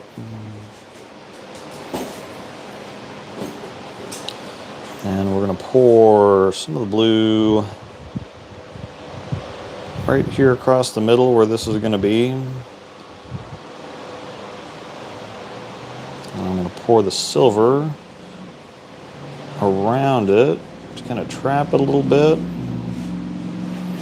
then I'm going to finish off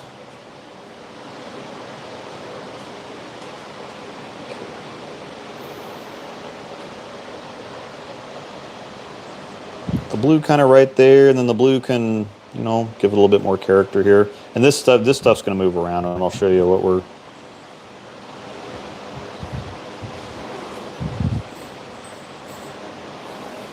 All right, so we're all done there. I'm going to save that cup actually for a second.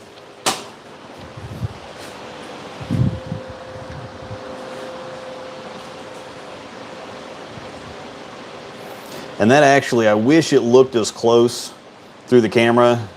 I got a little drop there, but that'll come right off. This looks a whole lot like that. What I poured the silver looks a whole lot brighter than the ball does, but it looked through the camera, it looks a whole lot closer. I give you the bird's eye view and get the camera change or whatever else. Okay. So with the light change there, see depending on the lighting, it looks very different. So it looks when I've got more backing lighting, it looks a whole lot closer. So you can see that it's kind of eating the blue a little bit. So I'm going to I threw the blue away, but I'm going to get that back out. I'm going to pour a little bit more, and this is probably a mistake because I don't necessarily want to see all the blue at the top. I want to see it.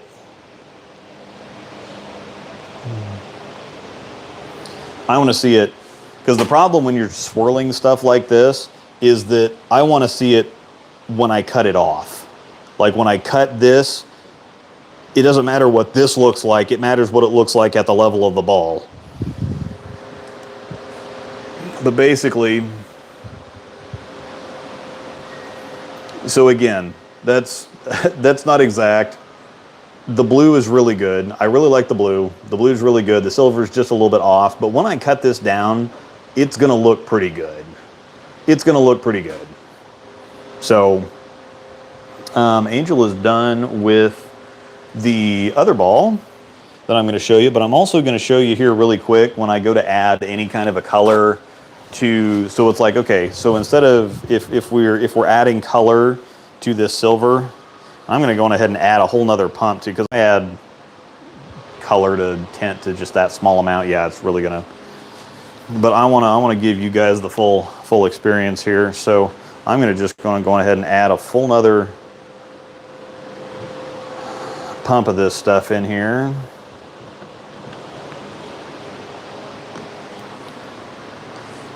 And I'll go ahead and mix it up, and I'm going to show you what adding just the little tiniest drop of purple will do to it, because this stuff is really potent.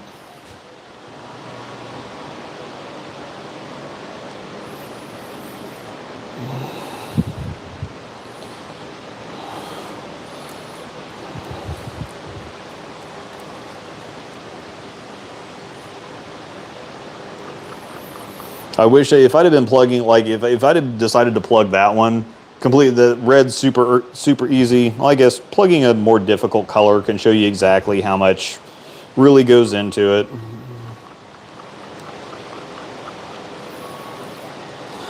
So anyway, we've got our silver here. So again, that's going to look pretty good. And again, if you it's just going to move around, but the blue's sinking a little bit, but that's kind of okay because I want it to sink. I want it to be, and if it ends up mostly blue when I cut it off, perfect, because that's closer to. So I'm going to add the little tiniest drop of purple.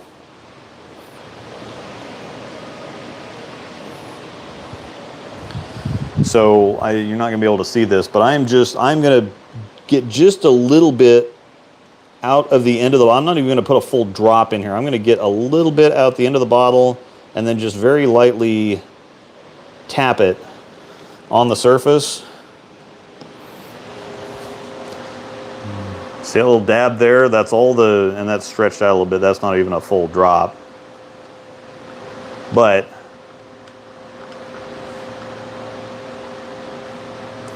so I added just a very small little tiny amount of purple.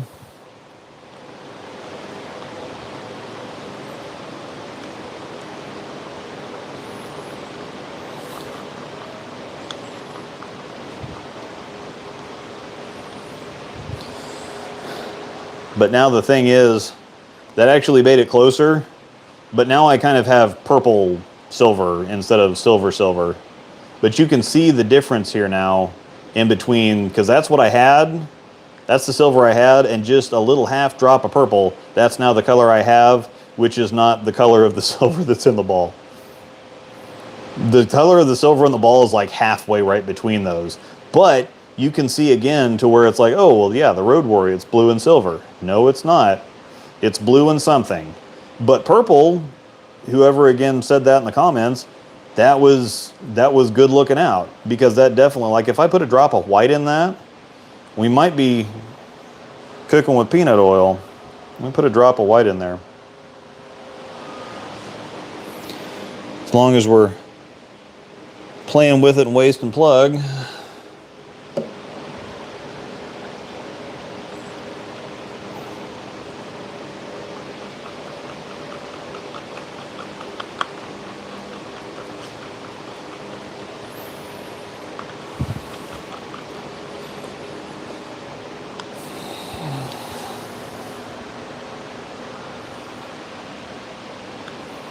See, that's pretty damn close.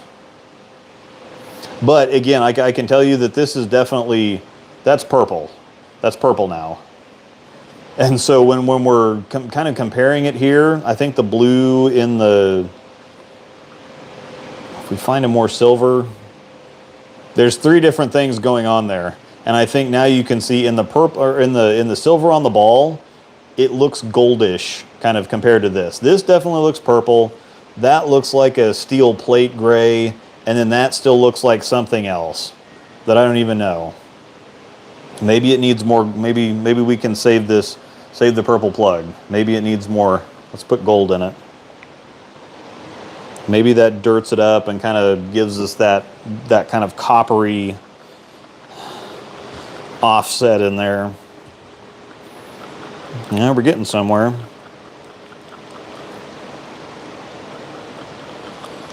Still just a little too purple, but that gold, oh, there we go. Actually, I'm going to put more gold in there because I think that's the trick.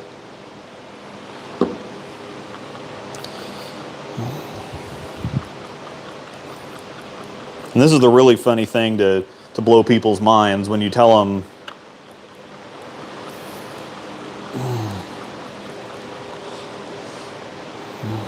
That's really close.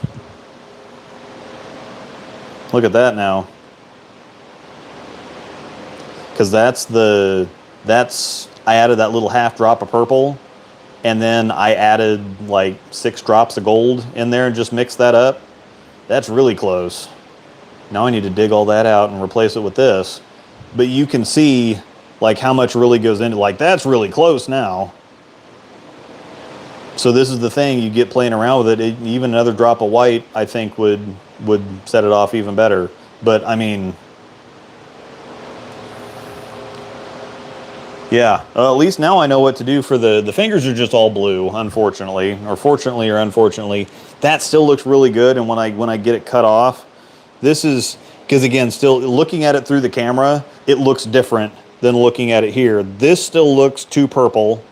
That doesn't look nearly as bright as it looks through the camera, but it's still, the tone's a little off. But I guarantee you, once we get done with that, that's gonna look pretty good. So anyway, I don't have anything else. I need to prep that and do something else with that. Otherwise, if I had this prepped already, I'd go on ahead and pour this in there for the first stage of that. Actually, that's what I'm gonna do. Because I can get this out of here really quick and I can drill the bevel out of the fingers later. So where y'all are gonna come back over here with me. But I mean, yeah. See, that really doesn't look that bad, right? Yeah, or actually, yeah, pouring them both together. Meeting in the middle. So yeah, we're still in pretty good shape. So all right. So now, this sleeve has to come out, so we're gonna drill this sleeve out.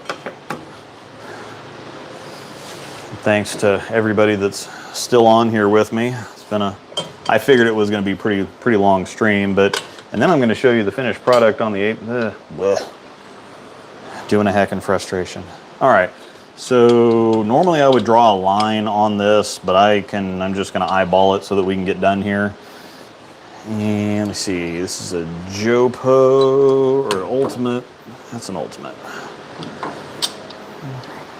And because I know exactly who this came from, I know exactly what the pitches are, so I can see my little imaginary line from the bridge, and then as long as that's, yep. We're good there. So this is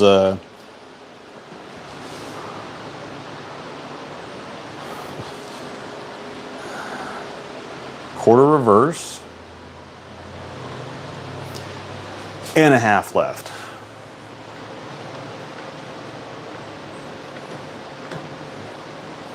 I would never do this for most people, but the guy that does this kind of holds the ball like this, and then he kind of corkscrews around it, and so it's weird, but it works. Like I would never put, and he's left-handed, so this is like a half under, which is, I mean, a half the opposite direction is crazy enough, but going a half under, and he's just got the silkiest, butteriest release you've ever seen. He's Trevor that I had in the combat. So this is the combat. I had him in the combat video and the Theorem Solid video. If you want to go watch, this guy has a half left in his fit. Go watch that the combat and the Theorem Solid videos and tell me that's still not the prettiest release you've ever seen. Doesn't make sense, but it does for him. So anyhow,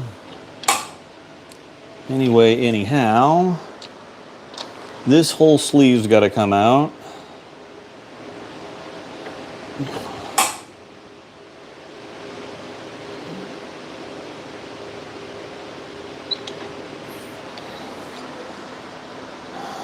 All right.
Alright. So, ring out of the bottom. And we go back down with the bit one more time.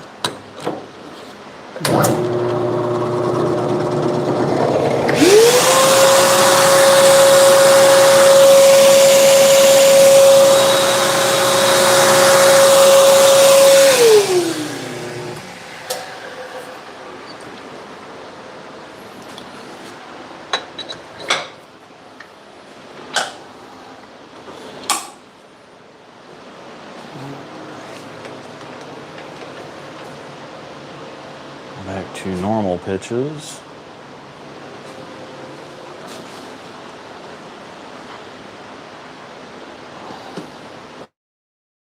So I hope that for anybody that's made it this far into this video, starting to lose my voice, but I hope that you can see both how easy this can be, but also how experience and whatever else kind of guides the specific nuances and whatever else. Buzz this out really. Buzz this out, suck this out real quick.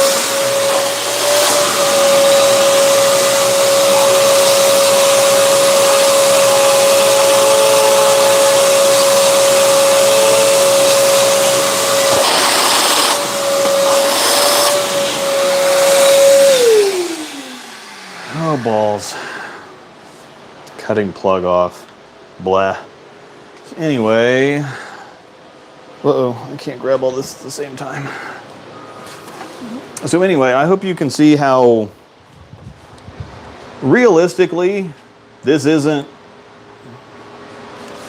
We're still moving here. That actually looks closer now that it's poured and kind of sat. And see, this now looks almost more purple since it's sitting. That looks closer now than it did earlier. It's always kind of interesting to watch for like the first hour after you pour the plug. So that is, we've drilled, put this here in the right light. So we've kind of drilled, whoops. I'm not trying to rotate my orientation, bro. So anyway, that bit that I have only goes down so far, so you can see there's still just a little bit of stuff at the very bottom of the hole, which I'm not necessarily happy about, but there's just that little black ring. I don't know if that's discoloration. I don't think it's actually anything down in there. I think it's just the bottom of where that sleeve was at. But because I need to plug this in a couple stages, I mean, this is a big hole and it's deep, and so I'd almost do 3 stages, but I'm just going to go on ahead, and we have this plug that we were playing with. Mix back up just a little bit, but I'm going to go on ahead and pour this down. Just going straight up and down here. I'm going to go on ahead and pour. Say this.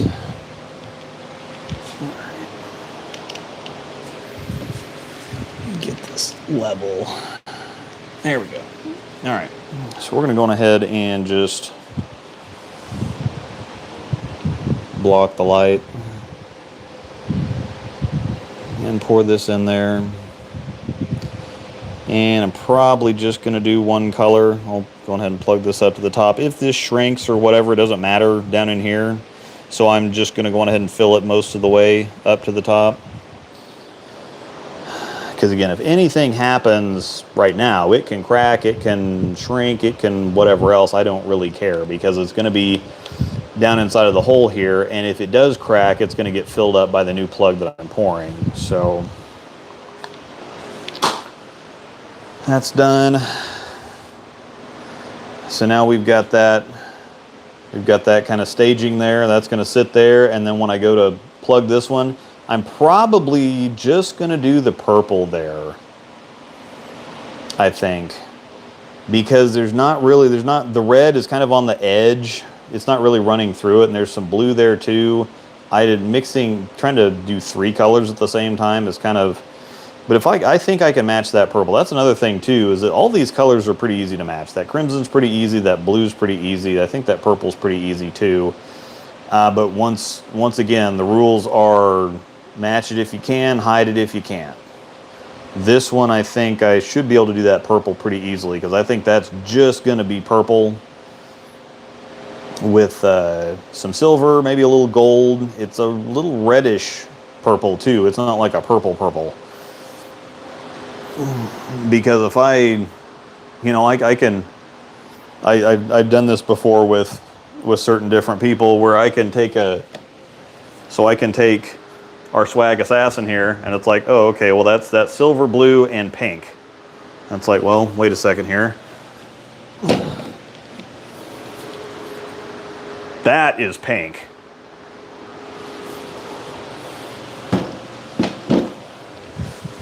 So if I get these two balls out together, or the other thing here too, where it's like these two right here. It's like if I show you pink badger, it's like, well, yeah, that's pink. Until I show you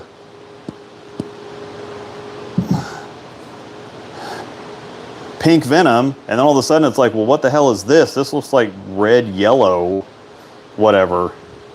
So it's just really interesting that color tones and all these kinds of different things can factor into the color matching. And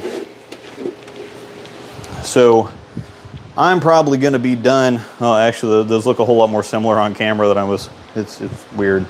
Anyway, let me catch up with the comments here. I think I'm going to call it a day here. Yeah, need a silver with a higher metallic reflective index to get it just right. Yeah, it's just. Yeah, darker and highly saturated colors are harder to shift. Working with light colors gets very tricky. Yeah, oh, I've still got to show you this Apex that we got done with. Toothpicks have helped me make sure the swirls go to the depth of the dam. Yeah, that's another good point too. I've actually done that before. I've just gone ahead and poured everything and then use stuff to swirl it after the fact, which this is even getting better the longer this sits here. So, I mean, we're not in bad shape. And once I actually cut that off, I still got to show you the Apex though. But anyway, so I hope that this shows you that the care and the attention that can go into it. But at the same time, if we're just doing basic pro shop work, like drilling the sleeve out is not difficult. I just went over there and I drilled the sleeve out. That's all I did. And then you do the pump and you do the other pump and you put some color in, you stir the stick around, and then you pour it in the hole, and then it plugs it, it does it all by itself. Drilling a bowling ball, you line up the edge of the drill bit with the line on the ball, and then you drill the hole. Like, to do basic pro shop work is really simple. To do all this other stuff, it just takes care and effort, and so it's just, there are some things about it that are just take a while to learn, or try to get take a little bit to, whoops, wrong one. No, that's white. No, hang on. What's that? That's definitely blue. This one's black. That one's definitely purple. Ah, yeah, that's what happened. Put the white cap on the purple. There we go. So it takes a little bit of just caring, but the basic shop work of plugging a ball or drilling a ball or installing some finger grips, it's like, okay, you put the glue down the side and you hold that there, and then that glues that up. Or then just the very basic parts of pro shop work are not difficult whatsoever. It's just the extra little steps, and the extra little steps are not hard either. It's like, okay, well, I add a little bit more of this color. Okay, well, that makes it do this. Okay, well, let's add a little bit more of this color. Well, okay, let's do a little bit of that. Let's, just the little extra stuff to make sure that you're getting it done right. Those are the little things that you kind of play with and kind of keep going after. But it's just, this isn't difficult stuff. And so it's really easy to put effort in and care about what you're doing and whatever else. So let's look at the finished product here of the Apex ball that I'm not entirely happy with. I'm not entirely unhappy with it, but I'm not entirely happy. So this, remove that way, and remove this way.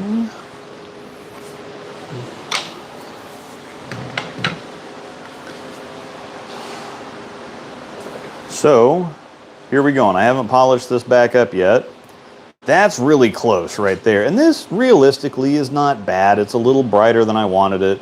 But you can see how that's just, I mean, realistically, you're gonna see the fact that it's there. It's a little bright and you're always gonna have the edge around the side there. I probably could have mixed it with some of the blue down there and that probably would have helped. I could have just, and the other thing is too, is you'll notice here that even though this darker blue isn't like perfectly matched, it's a lot harder to see than the brighter blue is. So in this particular instance, if I would have just plugged this, the entire thing blue, or if I'd have just plugged this blue, this would have just looked like kind of an outcropping of this little line here. But that's pretty dang good. I'm happy with that. That's a little brighter than I wanted it, but you know, realistically speaking, if I am a pro shop guy and I get done with your ball and I bring it out and I hand this to you, are you going to be disappointed or upset with that? I'm not. Again, I could have gotten it closer. I could have done some other things. If I would have just done this dark blue, would have been closer. That's really good though. But you can see that in the darker color, even though this doesn't quite match, you can't see it. This is a whole lot easier to see because it's brighter than a bright color. So if I'd have just gone a little too dark on this, it wouldn't be standing out so much. I'm gonna go ahead and polish it back up, and that'll be my last thing I do on the stream here, and then I'll get out of here, but I'll go on ahead and polish it back up here, and we'll see what it looks like in the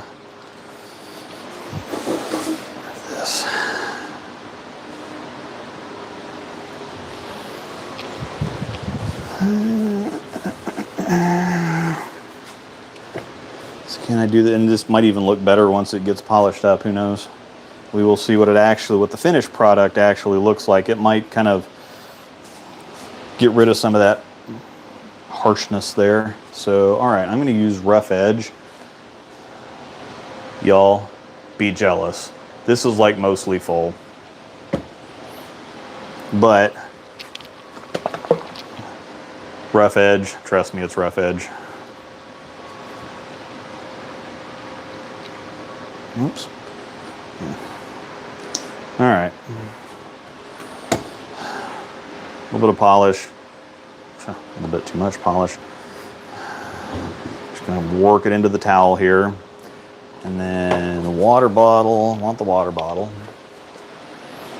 And once again, using water to kind of lubricate this. And this also keeps this from, somebody earlier was saying that, yeah, you know, if you work it into the towel, if you don't work this into the towel, it's gonna spit it everywhere. But if anything that you put on the towel, if you work it into the towel, you're not gonna spray it everywhere.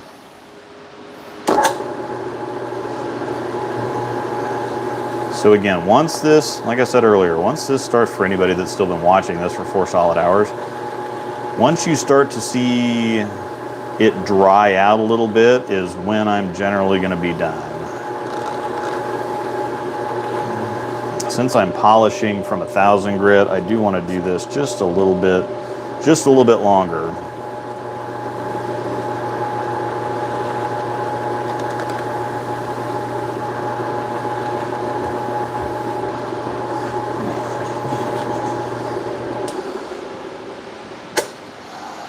That off. That looks worse now. Maybe I don't leave it sanded. Flip it over.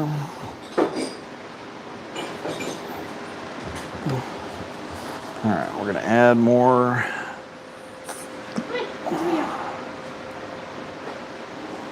A bit more polish. Again, work it into the towel. A bit more water. Work it into the towel. It doesn't go flying everywhere.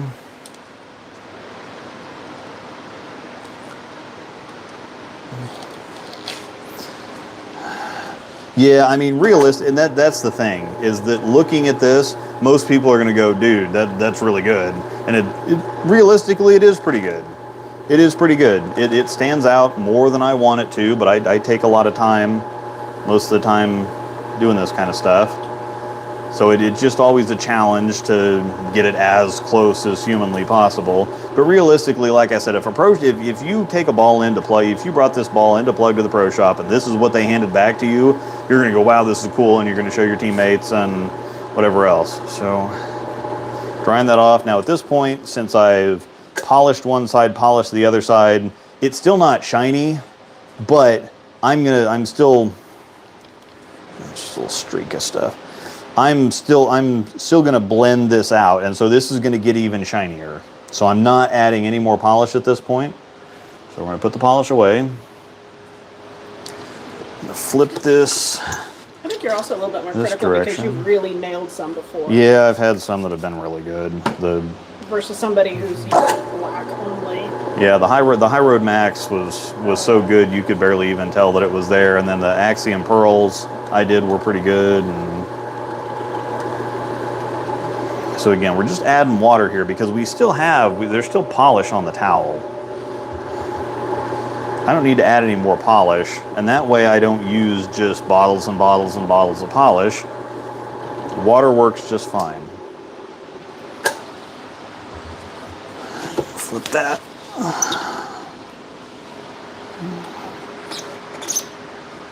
All the way over.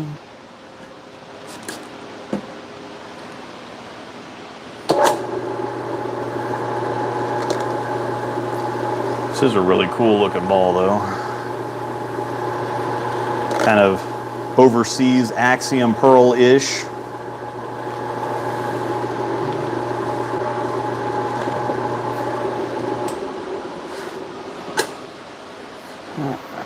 Do serial number side.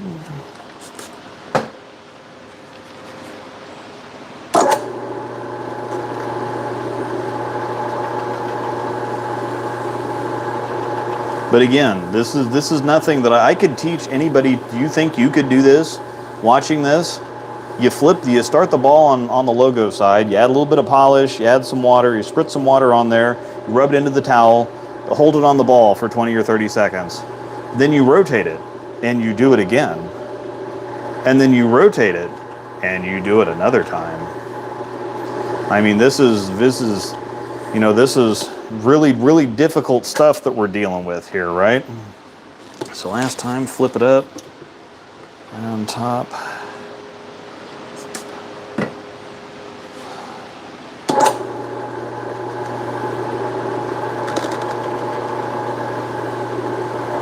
If you have any comments, questions, whatever else, to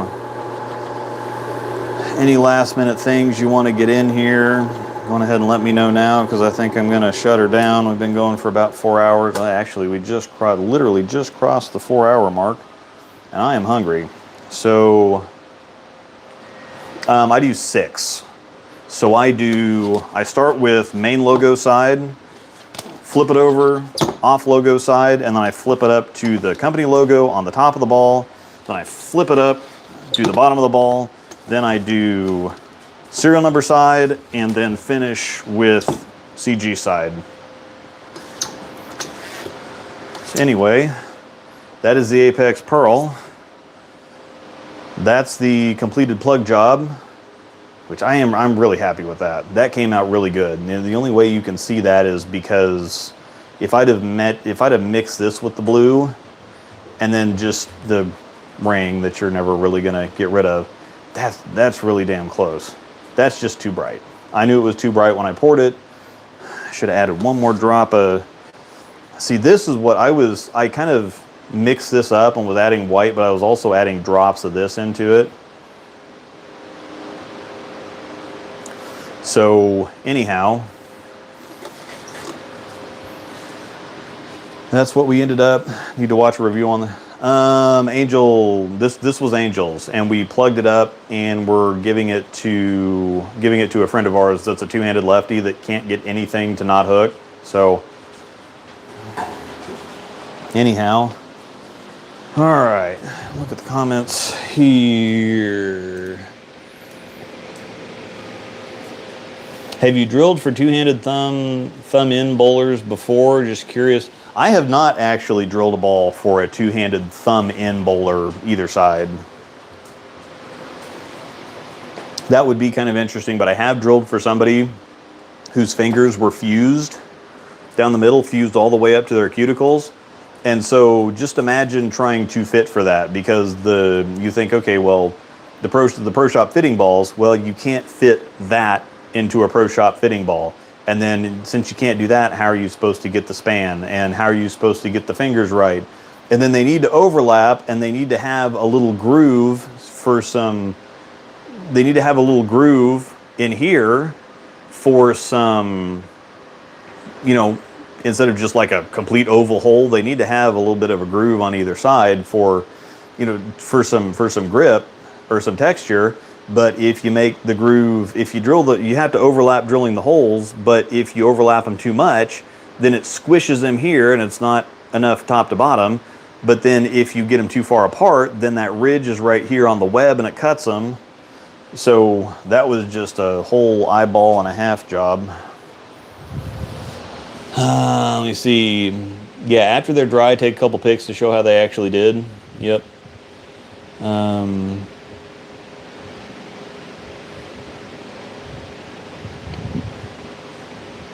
Negative VLS. Well, yeah, it gets kind of weird. But yeah, reasonably speaking, if you bring this ball in, I've said it 8 times now, so I don't really need to say it again. But if you bring that ball in and this is what they hand you back, you're going to be reasonably happy with it.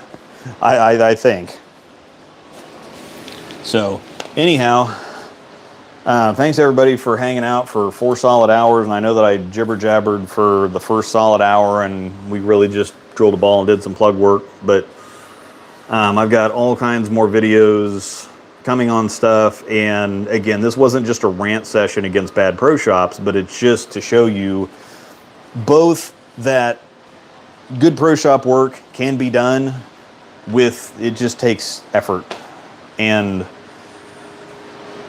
it just takes a little effort and care. Jaybird's Pro Shop, Pleasant Hills, Wilmington, Delaware.